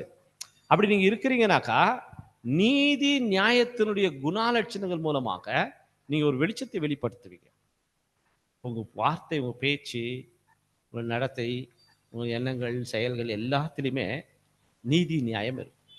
இப்போ இந்த நீதி நியாயம் சொல்லும்போது நமக்கு மனசுல படுற நீதி நியாயம் அது கிடையாது. அதை பத்தி இங்க சொல்ல. தேவ நீதி, தேவனுக்கு எது நீதி, தேவனுக்கு எது நியாயம் பார்க்கணும்னா தேவனுடைய நீதியும் நியாயமும் இந்த உலகத்திலே நம்ம நிலைநாட்டி கொண்டு இருக்கிறோம். அதனாலதான் இந்த உலகத்துல கொஞ்சம் நீதி நியாயம் இருக்குதா அந்த ஜனங்கள் மூலமா. உலகம் கூட இன்னைக்கு அதை கொஞ்சம் அனுபவிச்சுட்டு இருக்குது. ஆனா நம்ம கடைசியா பார்த்த பாருங்க, ஒரு டைம் பீரியட் வரும், அப்ப அந்த சபையானது எடுக்கப்பட்டு போயிடும். சபை எடுக்கப்பட்டா இந்த பூமியில அந்த உப்புங்கிறது இல்லாம போயிடும். உப்பு இல்லாம சாப்பிட்டா எப்படி இருக்கும்? அப்படி இருக்கும் வாழ்க்கை உலகத்தின் ஜனங்களுக்கு. 1,44,000 இல்லாம போயிட்டாங்கன்னா இன்னைக்கு எல்லாம் இங்க பார்த்து குட் மார்னிங் சிரிக்கிறாங்களே, அதுக்கு காரணமே சபை பூமியில இருக்கிறது தான். எல்லார் முகத்துல கொஞ்சம் சிரிப்பு இருக்குது. கொஞ்ச நாச்சும் சிரிப்பு இருக்கா இல்லையா? உலக ஜனங்களுக்கு. அந்த உலக ஜனங்களுக்கு இருக்கிற சிரிப்பு அது தேவனுடைய பிள்ளைகள் பூமியில இருக்கிறதுனால அவங்க தான் உலகத்துக்கு உப்பா இருக்கிறாங்க. இப்ப நம்ம என்ன பண்ண வேண்டியது இருக்குன்னா, நான் அப்படி இருந்தேனா இந்த வாரத்துல, இல்லைன்னா வர வாரத்துல, இது நீங்க டெஸ்ட் பண்ணி பாருங்க. என்னுடைய வார்த்தையில, என்னுடைய நடக்கையில, நான் இந்த நாள் காலை தொடங்கி மாலை வரைக்கும், நைட்ல நம்ம வேணா அது ஒரு ரவுண்ட் நீங்க போகலாம். நைட்ல நீங்க ப்ரேயர் பண்ணும்போது நீங்க அதை டெஸ்ட் பண்ணலாம். இந்த டே ஃபுல்லா நான் எவ்வளவு பேருக்கு உப்பாக என்னுடைய வார்த்தைகள் இருந்தது. உப்பு போட்டாக்கா நம்மளால என்ன பண்ணோம்? அவங்கள அது பாதுகாக்கணும். இல்லை என்னென்ன பாயிண்ட் படிச்சீங்க? பாதுகாக்குது உப்பு, அப்புறமா சுத்திகரிக்குது, அழியாம கெட்டு பாத்துக்கிட்டு, போகாதபடிக்கு பாத்துக்குது. தவறான விஷயத்துல இருந்து அந்த நன்மையை அது பாதுகாத்து வச்சுக்குது. பாத்தீங்களா? தவறான விஷயத்துல இருந்து அது பாதுகாக்குது. அப்ப எவ்வளவு பேருக்கு நம்ம உலகத்துக்கு சம்டைம்ஸ் நமக்கு என்ன மைண்ட்ல வரும்னா, நல்லா உலகத்தை அப்படி வரும். அப்படி இல்லை. அந்த உலகத்துக்கு நம்ம எப்படி இருக்கணும்? உப்பாக இருக்கணும். அவர்களை அந்த பாவத்திலிருந்து பாதுகாக்கிறதுக்கு உங்களுடைய நடவடிக்கைகள், உங்களுடைய வார்த்தைகள், இல்லையா, உங்களுடைய பேச்சு அப்படி இருந்துச்சா கேட்கிறார். அவர்களை பாதுகாத்ததா? இன்னைக்கு நம்ம உப்பா இருக்கிறோம், நம்மளது எல்லாத்தையுமே அது என்ன பண்ணும்? பாதுகாக்கணும். நம்மள எந்த ஒரு அழிவும், எந்த ஒரு கெட்டு போகுதோ நம்மள அது தொடாதபடிக்கு நம்ம என்ன பண்றோம்? நம்ம உப்பு யாரும் ஒண்ணும் பண்ண முடியாது. அப்படி நம்ம உப்பாக இருக்கிறோமா? நான் மற்றவர்களுக்கு நான் உப்பாக இருந்தேன்னா, இதுதான் அந்த அது ஒரு நாளும் நம்ம நம்மளை சோதிச்சு பார்த்துட்டு அந்த மாதிரி இல்லாத இருக்கிறதுக்கு தடைகள் என்ன கண்டுபிடிக்கணும், அது எப்படி நீக்கிறது, அதை நம்ம ட்ரை பண்ணணும் இல்லையா? அந்த அனுபவங்கள் தான் இந்த பெரியன் ஸ்டடியில நம்ம பகிர்ந்துக்கிறது. அதனால என்ன சொல்றோம்னா, எல்லாரையும் கேளுங்க. அப்ப எல்லாரும் அவங்களுடைய அனுபவத்தை நம்ம சொல்லலாம். அந்த அனுபவம் மற்றவர்களுக்கு என்ன ஆகும்? ரொம்ப பிரயோஜனமா இருக்கும். பாருங்க, அதுல இங்க என்ன சொல்றாருன்னா பாருங்க, அடுத்து என்ன சொல்றோம்னா, அவங்களுக்கு இவங்க இந்த உலகத்துக்கு உப்பா இருக்கிறதுனால இவங்களுடைய நடவடிக்கைகள் பாவத்தை எதிர்த்தது. பாவத்தை எதிர்க்கும். நம்மளுடைய நடவடிக்கைகள் எப்போதுமே பாவத்துக்கு எதிராக இருக்கும். அதனால தேவனுடைய கிருபை வல்லமை இங்க அவங்க வெளிப்படுத்த முடிஞ்சிச்சு. அப்புறம் நீங்க பாத்தீங்கன்னா, சந்தேகத்துக்கு இல்லை இடம் இல்லாமல் இந்த உலகத்துல நாகரீகம் என்று ஒன்று இருக்குதா? நாகரீகம் வளர்ந்திருக்க. இந்த நாகரீகத்திற்கு முக்கியமான காரணம் எதுன்னு பார்க்கும்போது, இந்த தேவனுடைய பிள்ளைகள் பூமியில இருந்ததுதான் இல்லையா? ஒரு பேசும்போது கொஞ்சம் ஏதாச்சும் கொச்சையா பேசிட்டேன்னு சொல்லுவாங்க, ஒரு நாகரீகம்க்கு தான் எப்படி பேசுற நீ இந்த இடத்துல சொல்றோமே இல்லையா? அப்ப ஜனங்கள் இன்னைக்கு ஒரு நாகரீகமா பேசணும் இல்லையா? ஒரு நீட்டா ஒரு ட்ரெஸ் பண்ணிட்டு ஒரு நீட்டா போகணும், நீட்டா வரணும், கொஞ்சம் நாகரீகமா நடந்துக்கிறாங்களா இல்லையா? அதுக்கு காரணம் எதுனாக்கா, தேவனுடைய பிள்ளைகள் இங்க உலகத்துல கொஞ்சம் வெளிச்சம் உலகத்துல இருக்கிறதுனால தான் ஜனங்கள் இன்னைக்கு நாகரீகத்திற்குள்ள போயிருக்கிறாங்க. இல்லைன்னா காட்டுவாசிங்களா இருந்திருப்பாங்க. மைக்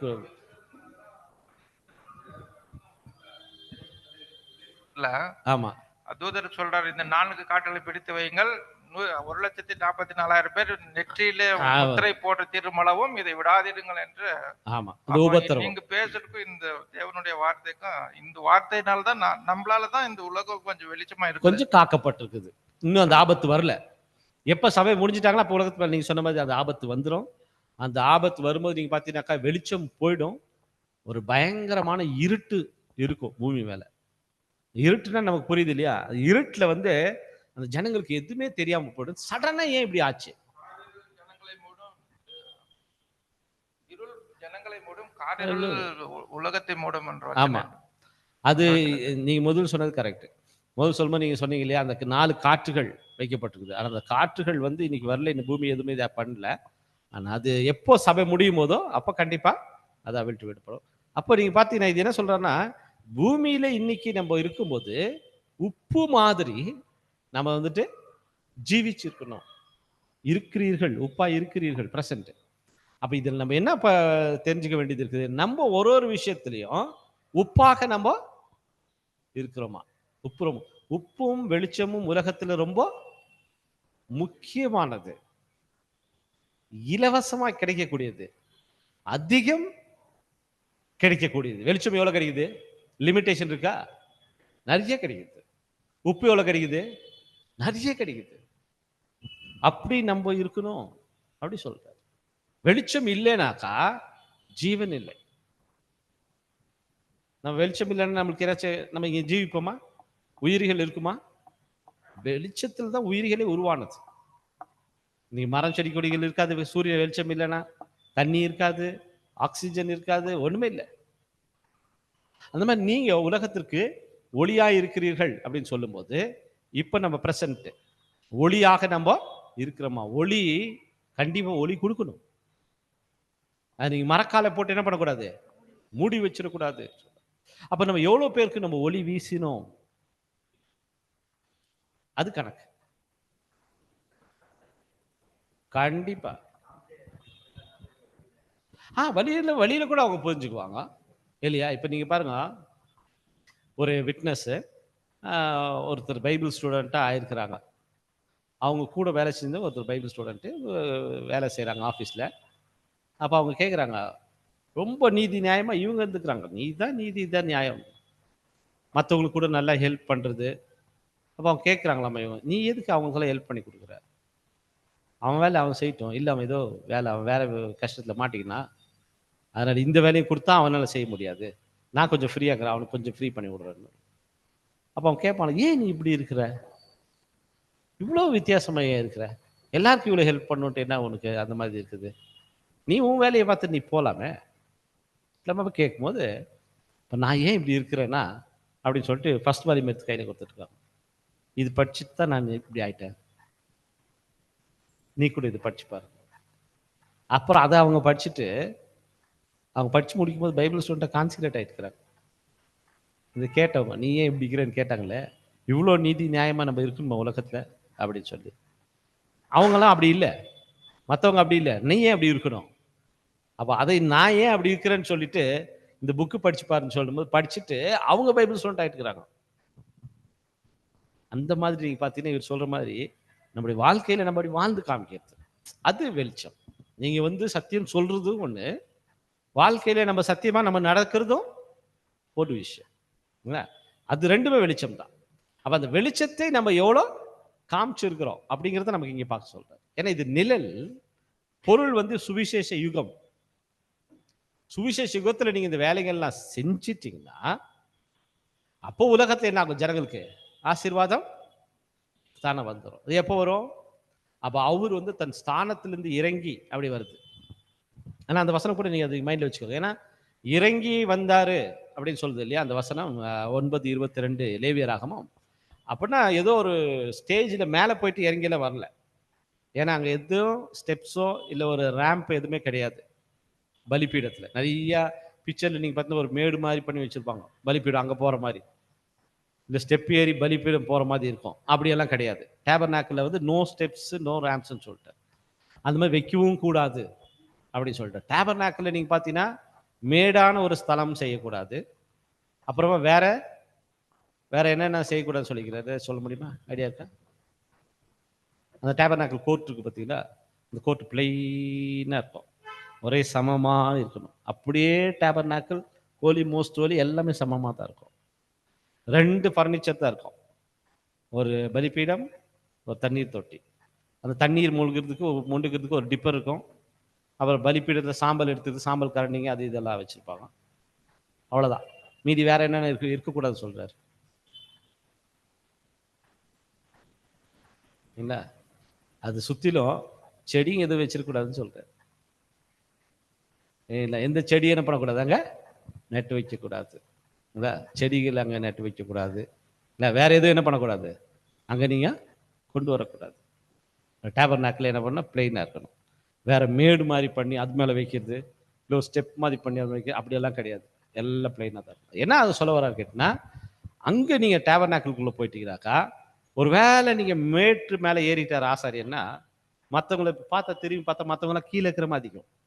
மற்றவங்களுடைய தலை தெரியுமா தெரியாது. இப்போ நான் இது மேலே ஏறி நின்றுட்டேன், இப்போ உங்கள் தலையெல்லாம் தெரியுமா இல்லையா எனக்கு? இப்போ நீங்கள் கீழே இருக்கிற மாதிரி எனக்கு தெரியும், நான் மேலே இருக்கிற மாதிரி தெரியும். அந்த மாதிரி இங்கே இருக்கக்கூடாது அப்படி சொல்லிட்டேன். ஒருவேளை நம்ம பார்த்தாக்கா மற்றவங்க வேணா நம்மளோட மேலே இருக்கிற மாதிரி தெரியலாம், அது ஓகே. ஆனால் மற்றவங்க நம்மளோட கீழே இருக்கிற மாதிரி தெரியக்கூடாது. எல்லாருமே சமம் இல்லை? ஒருவேளை நம்ம இப்போ ஒருத்தர் முன்னாடியே வந்திருக்கலாம், ரொம்ப நாளைக்கு முன்னாடியே அவர் நிறைய அனுபவங்கள் பெற்றிருக்கலாம். ஒருத்தர் இப்போதான் வந்திருக்கலாம். 2 பேருமே சமம் தான் இல்லையா? 2 பேருக்குமே ஒரே மாதிரி கூலி தான். இப்போ கூலியை பெற்றுக்கொள்ளுதுல நீங்க ரொம்ப நாளா இது இந்த சத்தியத்தில் இருக்கிறாரு, ரொம்ப அனுபவங்கள் பெற்றிருக்காரு, அவருக்கு வேற மாதிரி. இப்போ ஒருத்தர் வந்தார், அனுபவமே இல்லை, நாளைக்கே முடிஞ்சிருச்சுன்னு வச்சுக்கோங்க ஓட்டம். ஆனால் அவரும் வந்துடுவாரு, இவரும் வந்துடுவாரு. எப்படி கொடுப்பாங்க தேவன்னு 2 பேர்த்துக்கும் ஒரே? அப்ப கேட்க முடியுமா? ஆமாமா, பைபிள் இருக்கு, அது கரெக்ட்.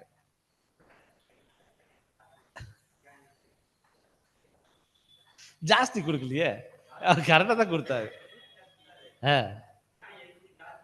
கொடுக்கல.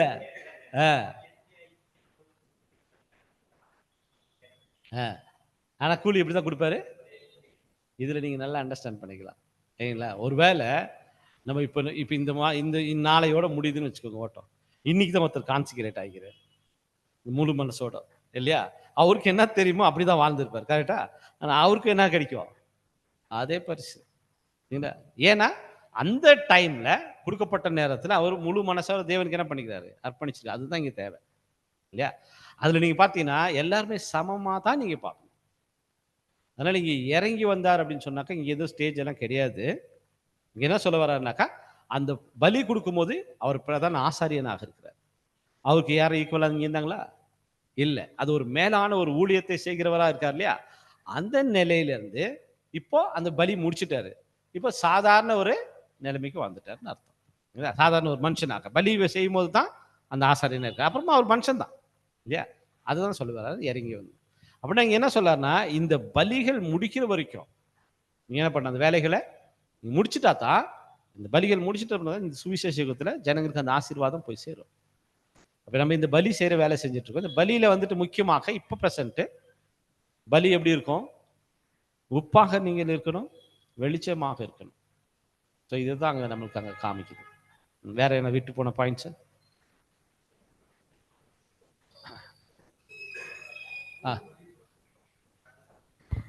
அது மைக்கேல் பேசு. அதில் முக்கியமாக நீங்கள் சொல்ல வேண்டியது,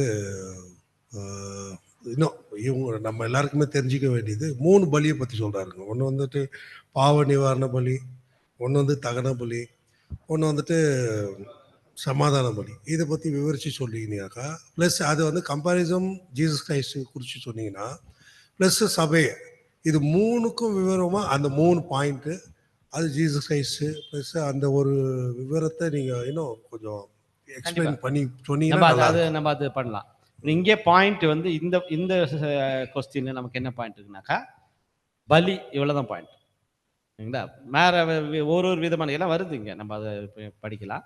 இங்க முக்கியமா நீங்க பார்த்தீங்கன்னா பலி கொடுக்கறது எப்படி இருக்குது அப்படின்னு நீங்க பார்க்கும்போது, ஜனங்களுக்கு ஆசீர்வாதத்தை கொண்டு வரணும். இந்த பலி நீங்க முடிச்சிட்டீங்கன்னா ஜனங்களுக்கு என்ன ஆகும், இங்க ஆசீர்வாதம் வரும். இது இந்த சப்ஜெக்ட்ல அந்த 9ஆம் அதிகாரம் 22ஆம் வசனம் பர்டிகுலர், அது மாதிரி தான் கேள்வி. அதுதான் இந்த வசனத்துல சொல்லப்பட்டிருக்கிறது ஆசீர்வாதம். நிழல் அதனுடைய பொருள் என்ன, அதுதான் கேள்வி. படிச்சிருக்கோம் வசனம், லேவியராகமம் 9:22. பாருங்க, இதுதான் வசனம். இது மாத்திரம் நம்ம இதில் படிச்சிடலாம். அப்போ இவர் சொன்ன மாதிரி நம்ம இன்னும் அது ஃபியூச்சர் நம்ம போகலாம்.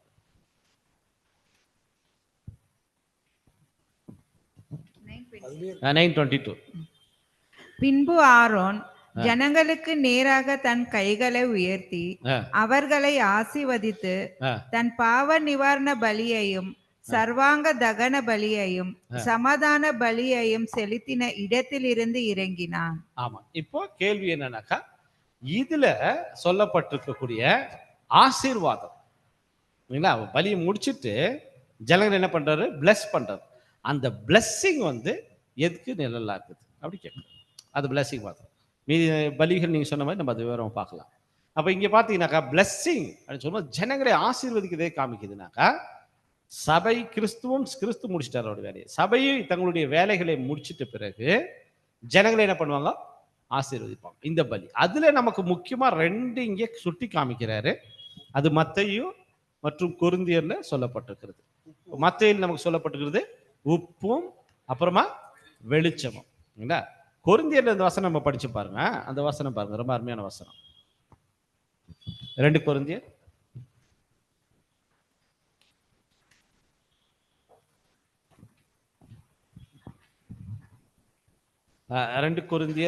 3:2 பாருங்க. எங்கள் இருதயங்களில் எழுதப்பட்டும் சகல மனுஷராலும் அறிந்து வாசிக்கப்பட்டும் இருக்கிற எங்கள் நிருபம் நீங்கள் தானே அப்படி சொல்ற. இதுதான் அந்த வெளிச்சம், இதுதான் அந்த உப்பு. எப்படி இருக்கான்னு கேட்டீங்கன்னாக்கா, சகல மனுஷரும் உங்ககிட்ட வாசிக்கணுமா அந்த நிருபத்தை. எங்களுடைய நிருபம் நீங்கள் தானே வாசிக்கணும். எப்படின்னா நம்முடைய வாழ்க்கை, இப்ப அப்போஸ்தலருடைய வாழ்க்கையெல்லாம் அப்படிதான் இருந்துச்சு. இவங்கெல்லாம் ஏன் எப்படி மாறிட்டு இருக்கிறாங்க? இவங்கெல்லாம் ஜீசஸ் கிரைஸ்ட் கூட இருந்து அவரு மாதிரியே சேஞ்ச் ஆயிட்டாங்க. கிறிஸ்டியன் ஜீசஸ் கிரைஸ்ட் மாதிரியே என்ன ஆயிட்டுக்கிறாங்க? மாறிட்டு இருக்கிறாங்க. அதுதான் அந்த வாசிக்கலாம் அவங்கள பார்த்தாக்கா. இது மாதிரி இருக்கிற ஒரு ஆசாரியன் சொன்னாலே அவர் இப்படி போனாலே அந்த ஸ்மெல் வரும், அந்த வாசனை வரும். அந்த அபிஷேக தைலத்தினுடைய வாசனை இல்லையா? அந்த வாசனை வந்து நறுமணம். அது ஃபுல்லாக அப்படி போயிட்டாருன்னா, அவர் போன பிறகு கூட அந்த வாசனை. ஒருவேளை வந்து இங்கே உட்காந்துருந்தார் இந்த சீட்லன்னா, அந்த அவர் போயிட்டா கூட அந்த இடமே என்ன எப்படி இருக்கும்? அந்த வாசனை இருந்துகிட்டே இருக்குமா இல்லையா? நம்ம அப்படி இருக்கணும்ன்ற நம்ம இங்கே இந்த அபிஷேகத்தை பெற்றுக்கிறோம். அபிஷேகத்தை பெற்றுக்கிற நமக்கு மேலே அந்த ஸ்மெல்லே இருந்துகிட்டே இருக்கணும். நம்மளை யாராச்சும் நம்மளை தொட்டுட்டாங்கனாக்கா, நம்ம சேர்ந்து உக்காந்தாங்கன்னா அவங்களுக்கு என்ன ஆகிடும்? அந்த ஸ்மெல்லு தூத்திக்கும். அந்த ஸ்மெல் அவங்க மேலே வரும். அதுதான் அந்த கேரக்டர். நம்மளுடைய கேரக்டரு நம்ம என்ன பண்ண அவங்களுக்கு காமிக்கணும். அந்த கேரக்டர் எப்படி இருக்குன்னு நீங்க பார்த்தீங்கன்னா, உலகத்துக்கு வெளிச்சமா இருக்குது, உலகத்துக்கு உப்பா இருக்குது. அந்த உப்பு இல்லாம போயிடுச்சுனாக்கா அந்த உலகம் எப்படி அந்த ஒரு கஷ்டத்துக்குள்ள போகும்? அந்த மாதிரி ஒரு நாட்கள் வரும்னு சொல்றாரு. அவங்க எடுபட்டு போகும்போது அந்த நாட்கள் வரும். இப்போ பிரியமானவர்கள், எப்போதுமே நீங்க பார்த்தீங்கன்னா தேவனுடைய திட்டத்தில் நீங்க பார்த்தீங்கன்னா காரியங்கள் எப்போதுமே நடந்து முடிஞ்சதுக்கு அப்புறம் தான் எல்லாமே தெரியும். அந்த நாட்கள் வரும்போது ஒருவேளை நாம இங்க இருந்தோம்னா கூட நம்ம கூட தெரிஞ்சுக்குவோம், இப்படி ஆயிப்போச்சு எல்லாமே. ஒரு இருட்டு மூடிடும். அந்த இருட்டு மூடிச்சுன்னா ஒரு பிரச்சனைகள் உருவாகும் பாருங்க. என்ன இப்படி ஆயிப்போச்சு உலகம் அப்படின்னு. சபை இப்ப இன்னைக்கு நீங்க பாத்தீங்கன்னா சிக்னல் போட்டோன்னா நிக்கிறாங்களா? சிக்னல் தாண்டி போறாங்களா? யாராச்சும் போனா என்ன ஆகும்? ஃபைன். ஃபைன் எவ்வளோக்குது அதெல்லாம் கட்டி முடிக்கிறாங்களா இல்லையா?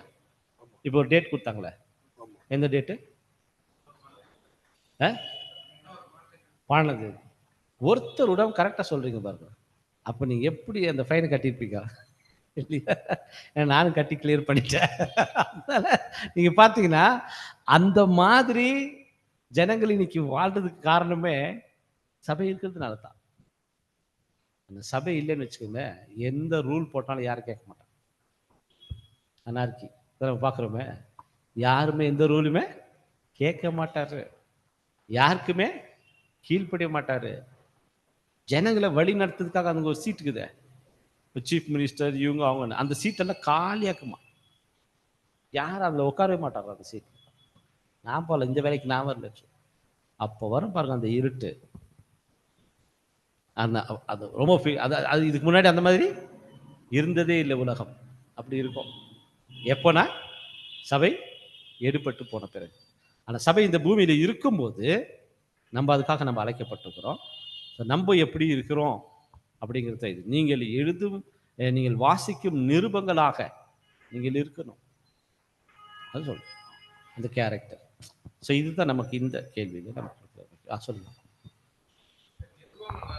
ஆன் பண்ணிக்கங்க மைக், மேலே தள்ளுங்க.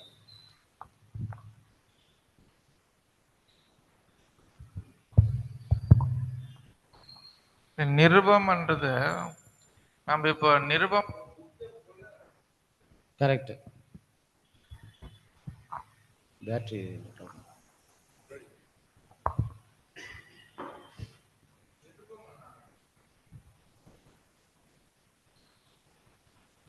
மேலே தள்ளிக்க.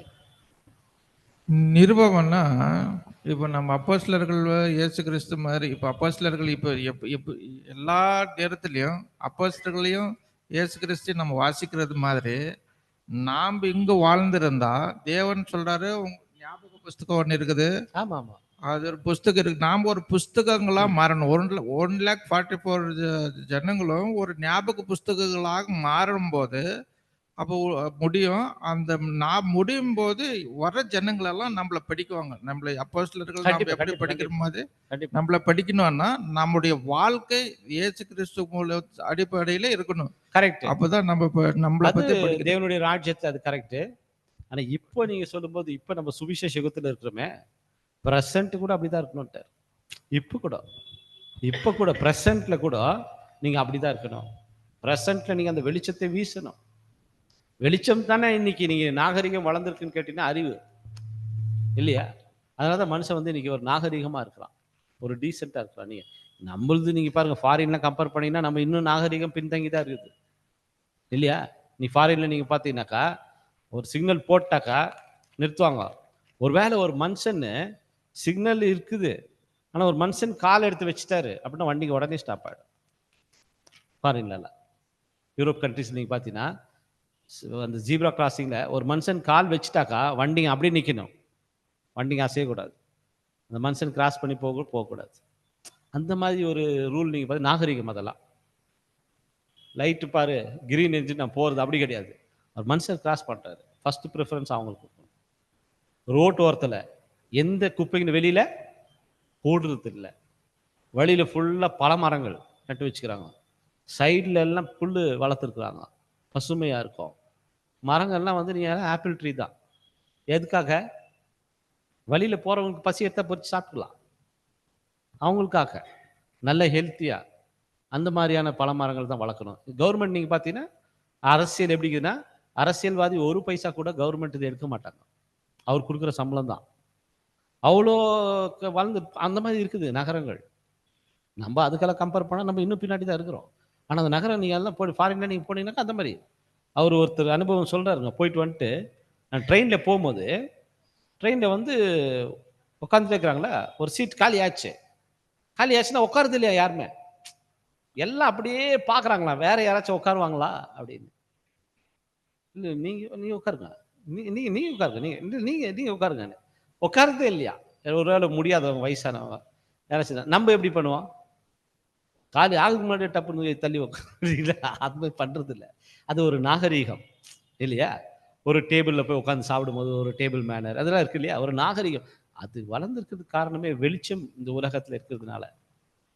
தேவனுடைய பிள்ளைகள் அவங்க தான் இது வளர்த்துருக்குறாங்க. இது அது மாதிரி இன்னைக்கு நம்ம இந்த பூமியில் இருக்கும்போதே இருக்கணும். அந்த மாதிரி நமக்கு இருந்தோம்னா கண்டிப்பாக பிரியமானது. அப்போ நம்ம தேவனுடைய ஜனங்களை வந்து 1000 இயர்ஸில் பிளஸ் பண்ணுறதுக்குரிய எல்லா கேரக்டர் நம்ம என்ன பண்ணலாம், இங்கே நம்ம வளர்த்தோம் பெற்றுக்கொள்வோம். ஓகே, வேற எனி அதர் பாயிண்ட்? பேசுங்க.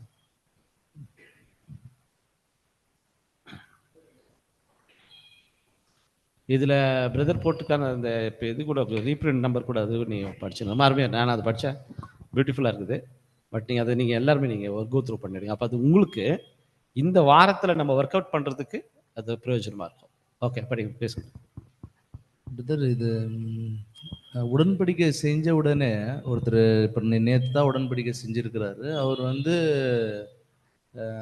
இப்போ இன்னைக்கு சபை முடியுதுன்னா இப்போ இன்னைக்கு ஆயிடுவாருன்னீங்களா? அதில் ஒரு கேள்வி இருக்குது. என்னன்னா, எப்படி பிரதர் அவருக்கு அது போதுமான அளவு அந்த ஒரு சபையா சேருவதற்கு அந்த ஒரு போதுமான அறிவு இருக்குமா அவருக்கு? ஆமா. இல்ல இதுல வந்து நீங்க சபையா சேர்றதுக்கு போதுமான அறிவு நீங்க பார்த்தீங்கன்னாக்கா, உங்களுடைய மனதை நீங்கள் முழுமையாக ஒப்பு கொடுக்கிறது தான் பாயிண்ட். அதான் பிரதர். இப்போ ஒருத்தர் உடன்படிக்கை செஞ்சு வந்த உடனே முழு பாவத்தை என்ன பண்றதுன்னா விடுறதில்ல. ஸோ அவர் வந்து கம்ப்ளீட்டா எல்லாத்தையும் விடுறதுக்கு கொஞ்சம் டைம் பீரியட் தேவைப்படுது. அப்போ அது வந்து எப்படி இப்போ ஜிலத்தினால பிறந்துடுறாரு, அடுத்து ஆவியினால பிறக்கணும். இப்போ உடனடியா அது நடக்குமா அப்படின்னா? நடக்குது. ஏன்னா நிறைய அந்த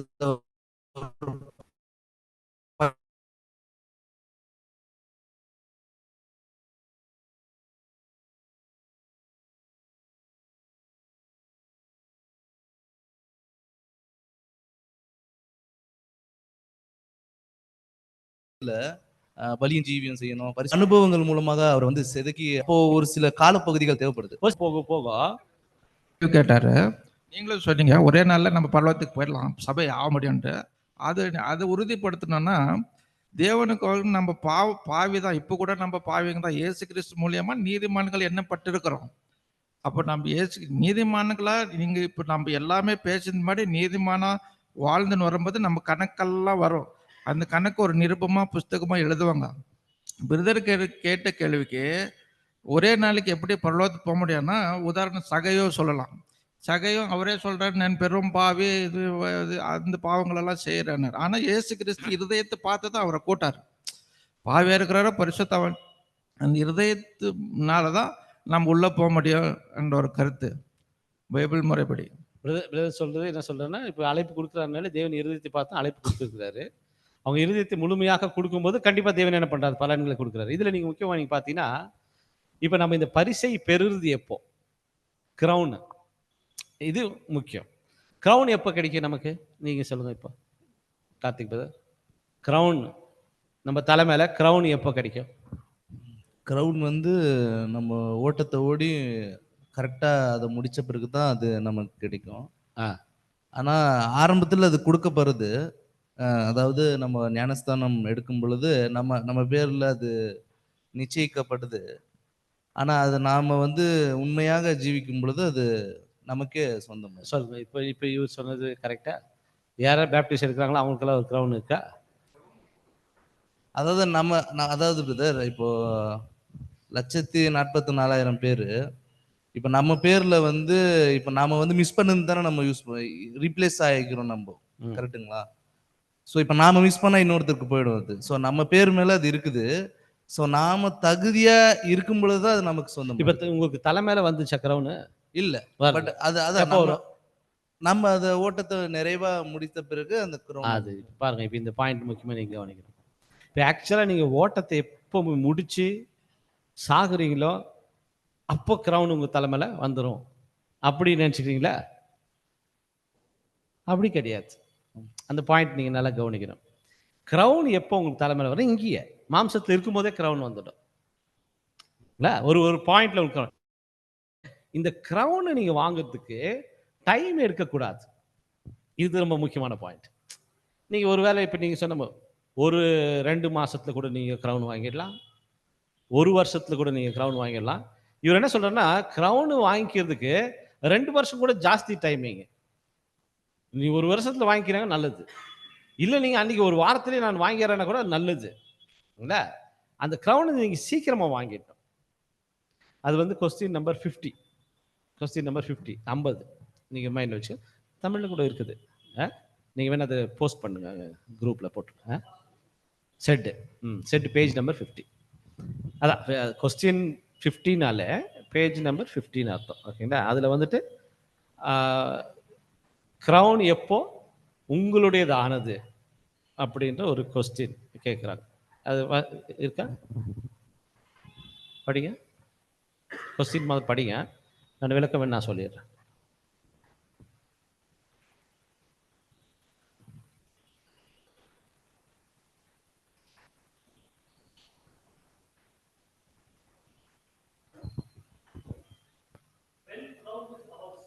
when crown is ours. கிரீடம் எப்போ நம்முடையதானது அப்படின்ற ஒரு கொஸ்டின். அப்போ அதுக்கு ஆன்சர் கொடுத்துட்டு போறாரு. அப்போ இந்த கிரீடம் எப்போ நம்மளுடையதாச்சு அப்படின்னு நீங்கள் பார்க்கும்போது இதுக்கு நீங்கள் டைம் எடுக்கக்கூடாது. அவர் பிரதர் சொல்லும்போது 1 வருஷத்துல நீங்கள் என்ன பண்ணணும், க்ரௌனை வாங்கிடணும். க்ரௌன் உங்களுடையதை நீங்கள் ஆக்கிக்கணும். ஆனால் அதுக்கப்புறமா இப்போ ஒரு மனுஷனுக்கு நீங்கள் பார்த்தீங்கன்னா 30 வருஷம் இருக்கும் ஓட்ட முடிக்கிறதுக்கு. சாகிறதுக்கு 30 வருஷம் சாகினா தான் ஓட்ட முடியும் இல்லையா? அது வரைக்கும் நம்ம ஓடித்தானே இருக்கணும். ஒரு மனுஷனுக்கு 10 வருஷம், ஒரு மனுஷனுக்கு 5 வருஷம். ஏன்னா கிரௌனை நீங்கள் வாங்கிட்டீங்களே உடனேயா இல்லையா? நீங்கள் ஓட்டு முடிக்கிறதுக்கு தான் டைமிங். ஒரு வருஷத்துக்கு கூட என்ன பண்ணலாம்னாக்கா கடைசி நாட்கள் பக்கத்தில் போயிட்டு இருக்குது. 1 வாரம் தான் இருக்குது, முடிய போகுது, க்ளோஸ் ஆகிடும். ஆனால் கிரௌனு வாங்கி 1 வாரம் தான் ஆச்சு. கிரௌன் வாங்கிட்டாரு இல்லையா? அப்போ என்ன பண்ணலான்னா அவர் தகுதி பெற்றுக்கொள்வார். இப்போ கிரௌன் வாங்கிட்டீங்க, கிரௌனை விட்டுறக்கூடாது. அதுதான் டைமிங். அதில் ஒருத்தருக்கு இப்போ நான் பிறந்ததுலேருந்தே பைபிள் ஸ்டூடெண்ட். ஒருவேளை நான் ஒரு 10-15 வருஷத்துல எனக்கு அண்டர்ஸ்டாண்ட் பண்ணி கிரௌன் வாங்கியிருந்தேன்னு வச்சுக்கோங்களேன். இப்போ வயசு 52 ஆச்சு. அப்போ இவ்வளோ நாள் என்ன பண்ணாத பிடிச்சிக்கணும்.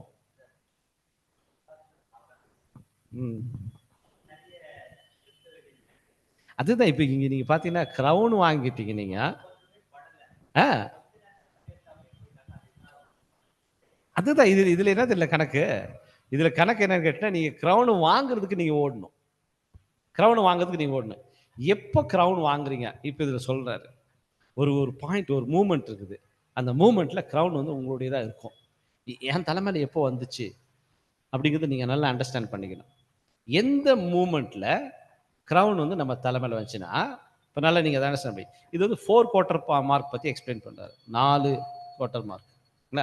ஃபர்ஸ்ட் குவார்ட்டர் பந்தய சாலையில் ஓடுகிறீர்கள் இல்லையா?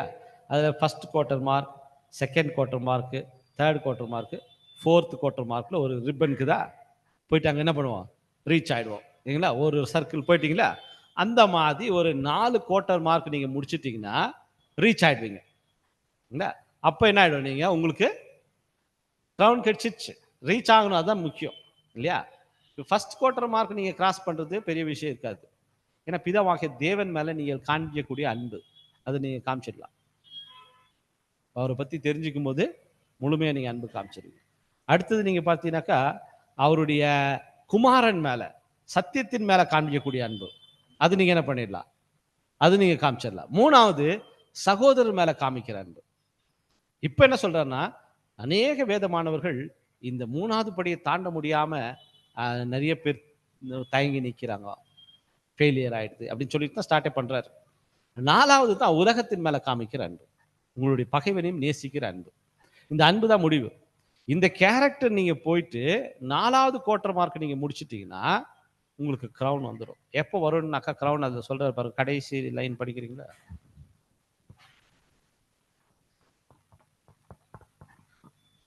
Last sentence. லாஸ்ட் 2 சென்டென்ஸ் பாருங்க.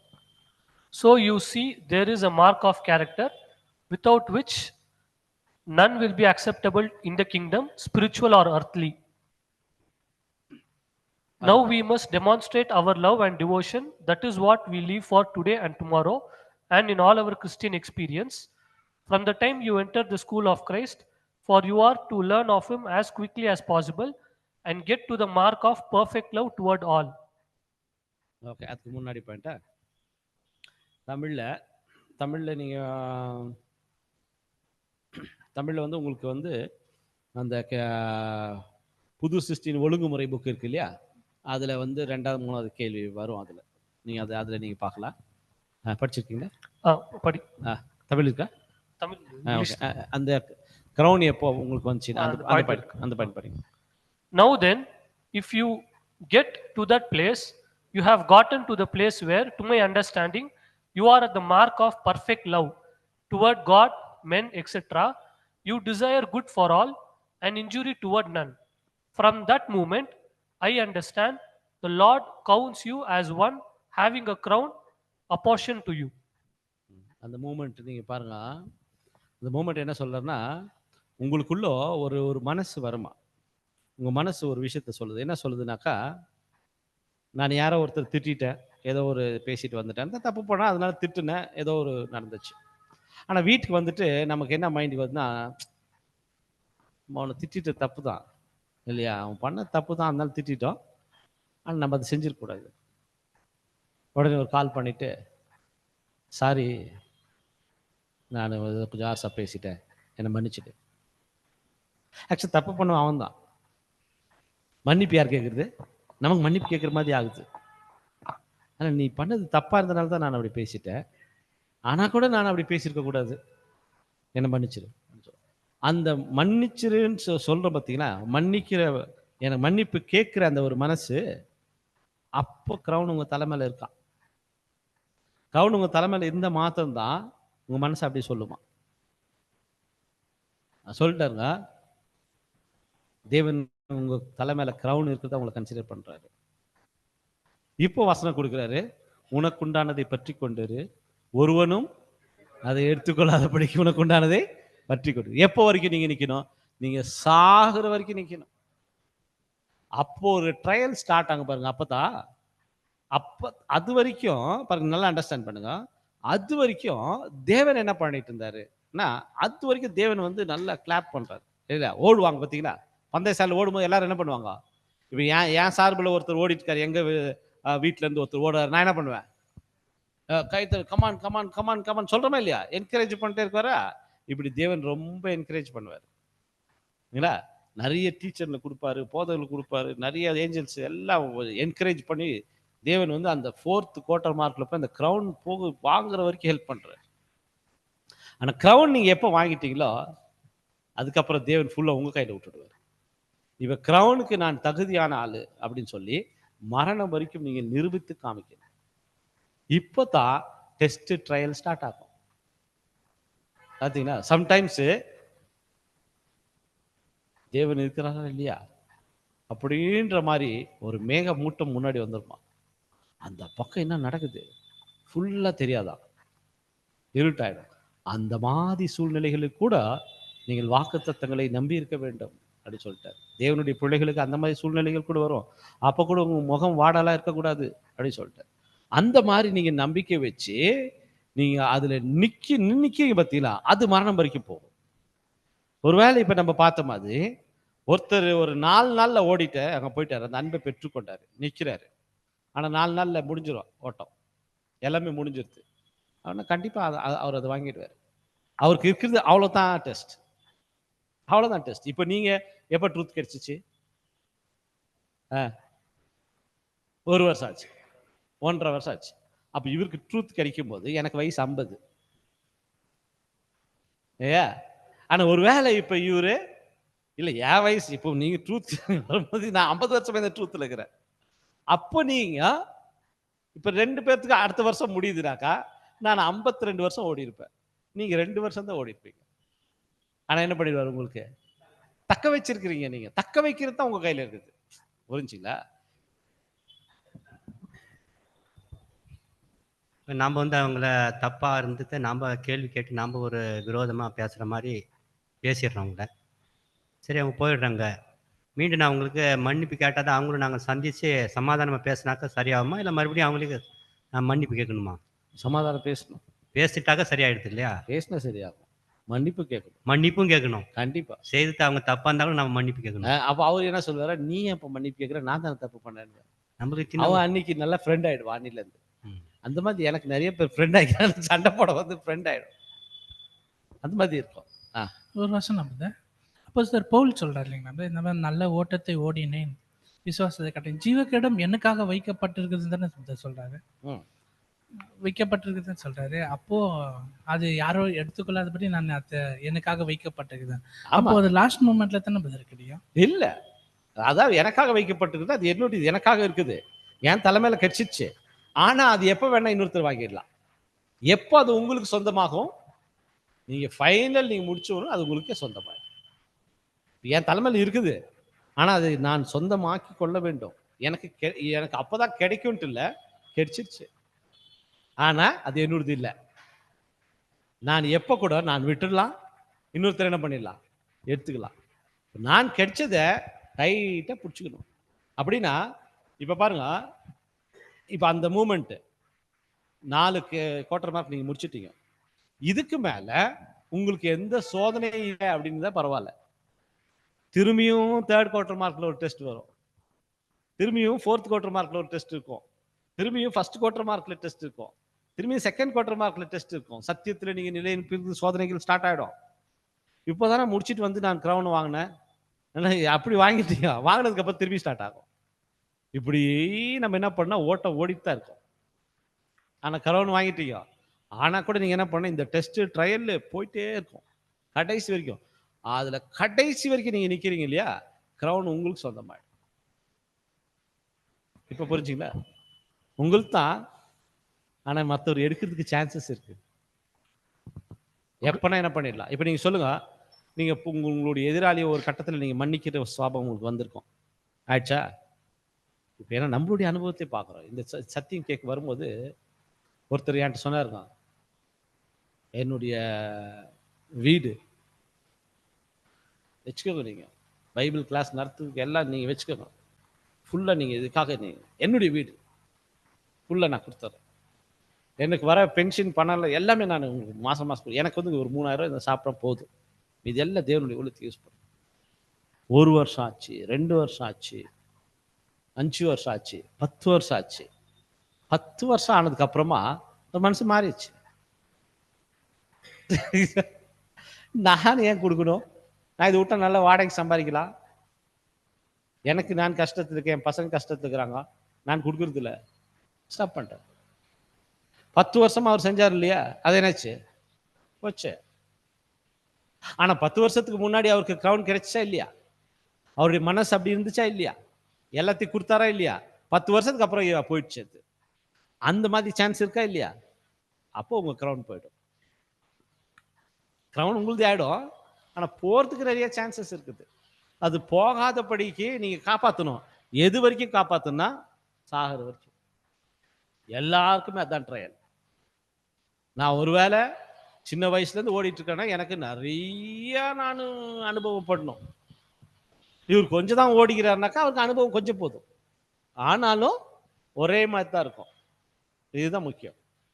அதனால நீங்க வேலை நீங்க சொன்ன மாதிரி நாளைக்கு கிரவுண்ட் கடிச்சு ஒரு நாள் மாத்திரம் ஓடி போய் 1,40,000 ஆகிற சான்சஸ் கிடையாது தான் இல்லையா? டைம் இருக்கும், அவங்க ஓடி முடிக்க டைம் இருக்கும். நான் ஏதோ ஒரு எக்ஸாம்பிள் சொன்னேன், அந்த மாதிரி எதுவும் இல்லை. திரள் கூட்டத்துக்கு போயிடுவாங்கன்றது அந்த பாயிண்டே கிடையாதுங்க, அந்த ஒரு அழைப்பு கிடையாது. ஓகே பிரதர், அந்த கிரவுனுக்கு ஒரு வசனம் இருக்கு, படிங்க. அதாவது நம்மளுடைய கிரவுன் அப்படின்றதுக்கு ஒரு வசனம் இருக்கு. வெளிப்படுத்தல் 3ஆம் அதிகாரம் 11ஆம் வசனம். I am coming soon, hold on to what you have so that no one will take your crown. உங்களுடைய கிரீடத்தை யாரும் எடுத்துக்கொள்ளாதபடிக்கு நீங்க பார்த்து கொள்ளுங்க. சீக்கிரமா வருகிறேன், உங்களுடைய கிரீடத்தை ஒருவனும் எடுத்துக்கொள்ளாதபடிக்கு உனக்கு உண்டானதை பற்றி கொண்டிரு அப்படி சொல்லி. அதனால நம்ம கிரவுன் வாங்கிட்டோம்னா நம்ம பற்றி கொண்டு இருக்கிறதுக்கு தான் நம்மளுடைய காலம். அதுல நீங்க சொல்றீங்களா உங்களுடைய அனுபவம், நான் எவ்வளோ நாளா நான் ஓடிட்டு இருக்க தெரியுமா, நேத்து வந்து உனக்கு உடனே கச்சிருமா, நேத்து வந்து உங்களுக்கே நேத்த கச்சிச்சு. ஆனா நீ பிடிச்சின்னு இன்னைக்கு ஓடி முடிக்கிற வரைக்கும் நீங்க அதை பிடிச்சிட்டு இருக்கணும். அதனால உங்களுக்கு டைமிங் ஜாஸ்தி ஆச்சு. எல்லாருக்குமே அப்படிதான் இல்லையா? இப்ப நீங்க யோசிங்க, எல்லாருக்கும் வாழ்க்கையில அந்த மாதிரி ஒரு மூமெண்ட் இருந்துச்சா இல்லையா?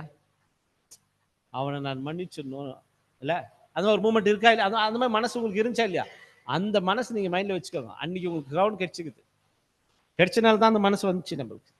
அன்னில இருந்து தக்க வைக்கணும் அப்படின்னா அந்த கேரக்டரை நீங்க அப்படியே மெயின்டைன் பண்ணணும். அந்த கேரக்டர் மாறவே கூடாது. இது இந்த ஒரு விஷயம் புரிஞ்சிச்சுருது. பட் கேள்வி என்னன்னா, இப்போ ஜலத்தினால பிறக்கிறாரு. இப்போ பிறந்த உடனே அவர் வந்து ஞானஸ்தானம் பிறந்த உடனே அடிப்படை சத்தியங்கள் அவருக்கு தெரியுது. பாவத்திலிருந்து நான் விடுதலை ஆகணும், அவர் வந்து போறாரு.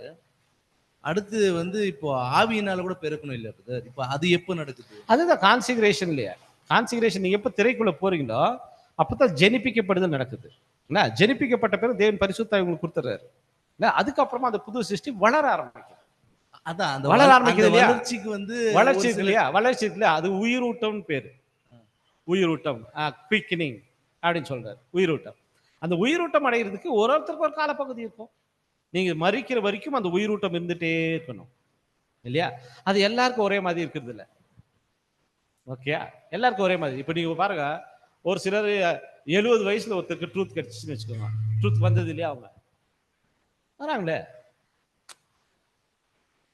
எனக்கு தெரிஞ்ச மாதிரி இப்போ நம்ம ராமூர்த்தி நகர்ல ஒரு கிளாஸ் எடுத்தோம். 95,000 ருபீஸ் செலவாச்சு அந்த பப்ளிக் மீட்டிங். அப்போ 20 வருஷத்துக்கு முன்னாடி நான் கல்யாணம் ஆன புதுசு, இங்கே பெங்களூர்ல வந்த புதுசு. ஒரே ஒருத்தர் தான் வந்தார். ஒரே ஒருத்தர் தான் ட்ரூத்துக்கு வந்தார். அவர் வயசானவர். 95,000 செலவு பண்ணி ஒரு 20 பேர் வந்தாங்க. அதில் இப்போ இன்னொருத்தர் கூட இருக்காரு, குமார் பிரதர் ஒருத்தர் இருக்கிறார், அந்த கிளாஸில் வந்தவர் தான். அப்புறமா ஒரே ஒருத்தர் தான் பேப்டிசம் எடுத்தார். அப்போ கிளாஸ் முடிச்சோடனே ஒரே ஒருத்தர் தான் பேப்டிசம் எடுத்தார். பேப்டிசம் எடுத்து ஒரு 2 வருஷம் தான் இருந்தார், செத்து போயிட்டார். அவ்வளோதான் அவரு. ஆனால் அந்த 2 வருஷத்துல வந்து ரொம்ப ஜீலான பர்சன் தான் அவர், வயசானவர். ஆள் ரொம்ப எங்கே தான் இருப்பார், பார்க்கறதுக்கு நல்லா வயசாக இருக்கும்.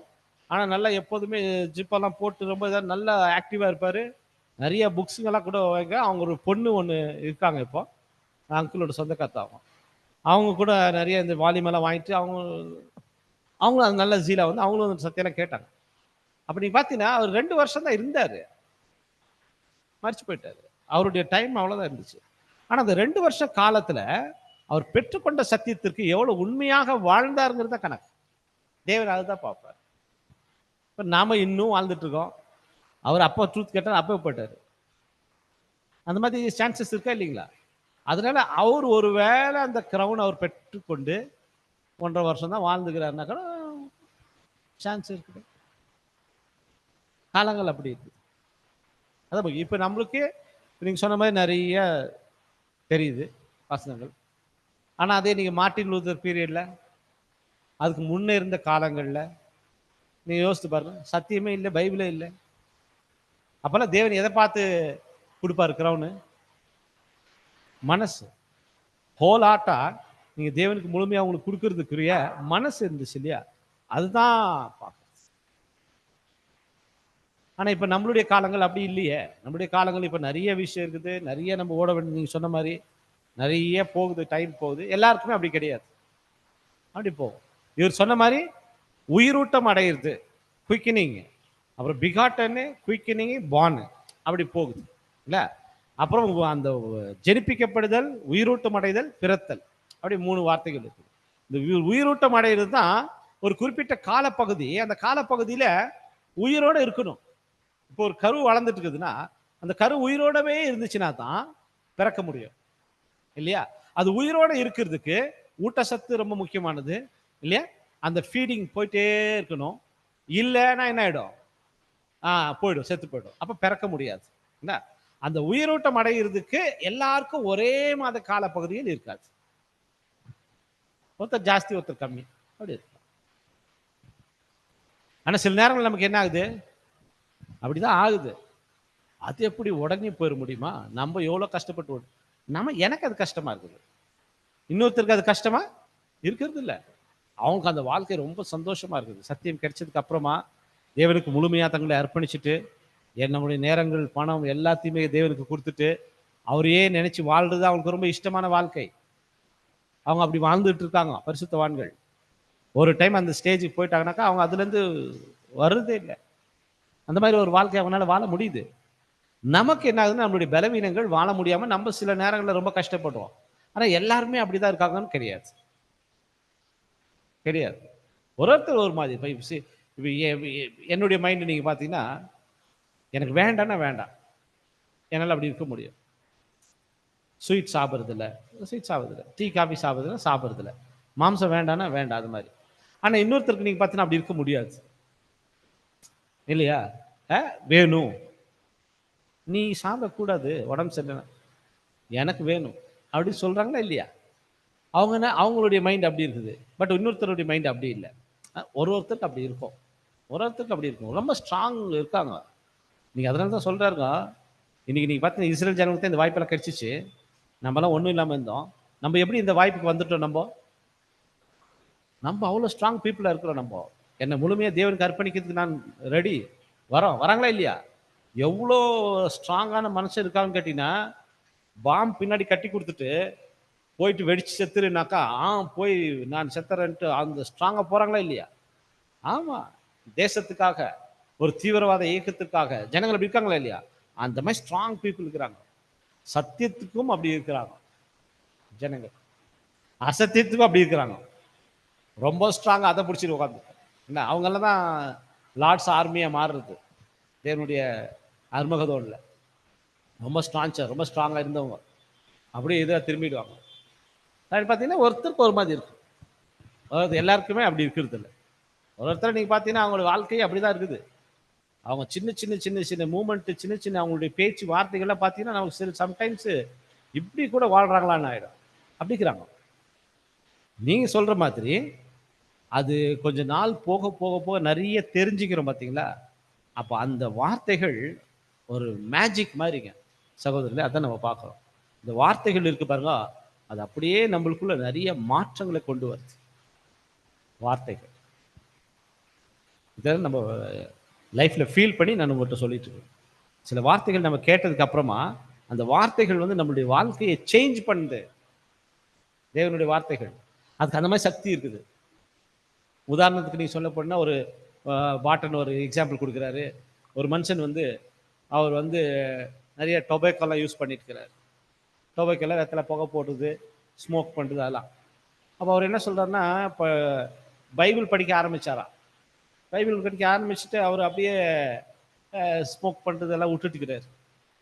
அப்புறம் புயலை போடுது அதெல்லாம் விட்டுட்டுக்கிறார். படிச்சுட்டே போயிட்டுருக்காரு, அவ்வளோதான்.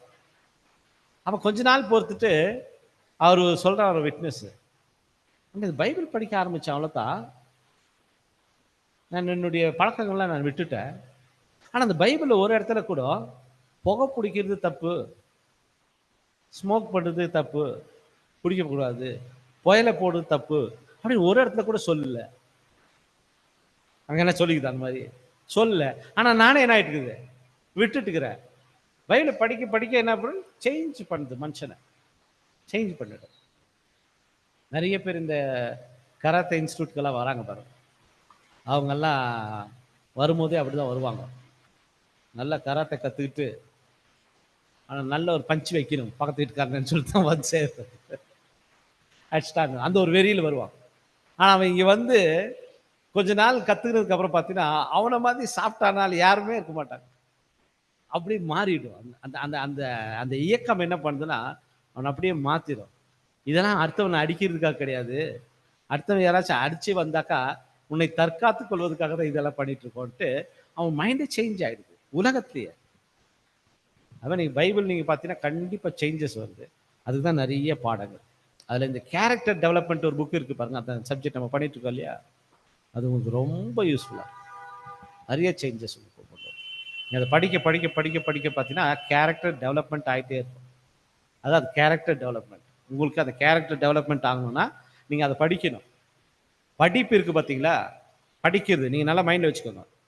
நீங்கள் எவ்வளோக்கு எவ்வளோ படிக்கிறீங்களோ உங்கள் மூளை அவ்வளோக்கு அவ்வளோ நல்லா ஆகிட்டே போகும்.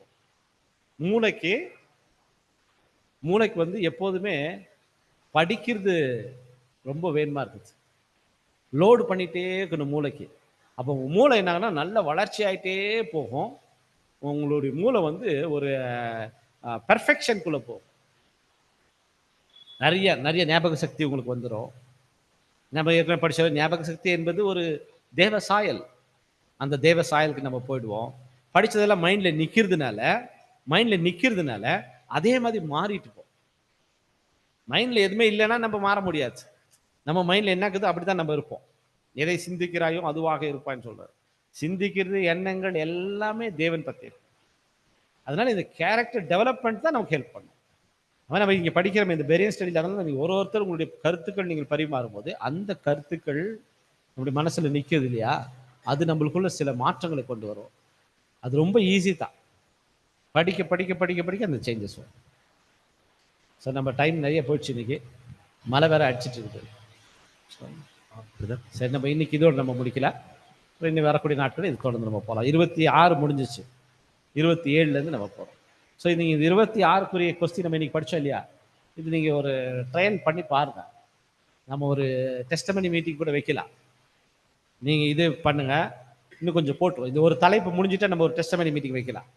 அப்போ இந்த தலைப்பில் நீங்கள் என்ன பாடங்கள்லாம் படிச்சீங்க, அது உங்கள் வாழ்க்கைக்கு எவ்வளோ பிரயோஜனமாச்சு, எப்படி அப்ளை பண்ணீங்க, தடைகள் வரும்போது எப்படி நீங்கள் வின் பண்ணீங்க, அப்படி உங்களுடைய அனுபவங்களை நீங்கள் பகிர்ந்துக்கணும். அதுதான் டெஸ்டமனி மீட்டிங். நம்ம அந்த மாதிரி ஒரு மீட்டிங் பண்ணலாம்.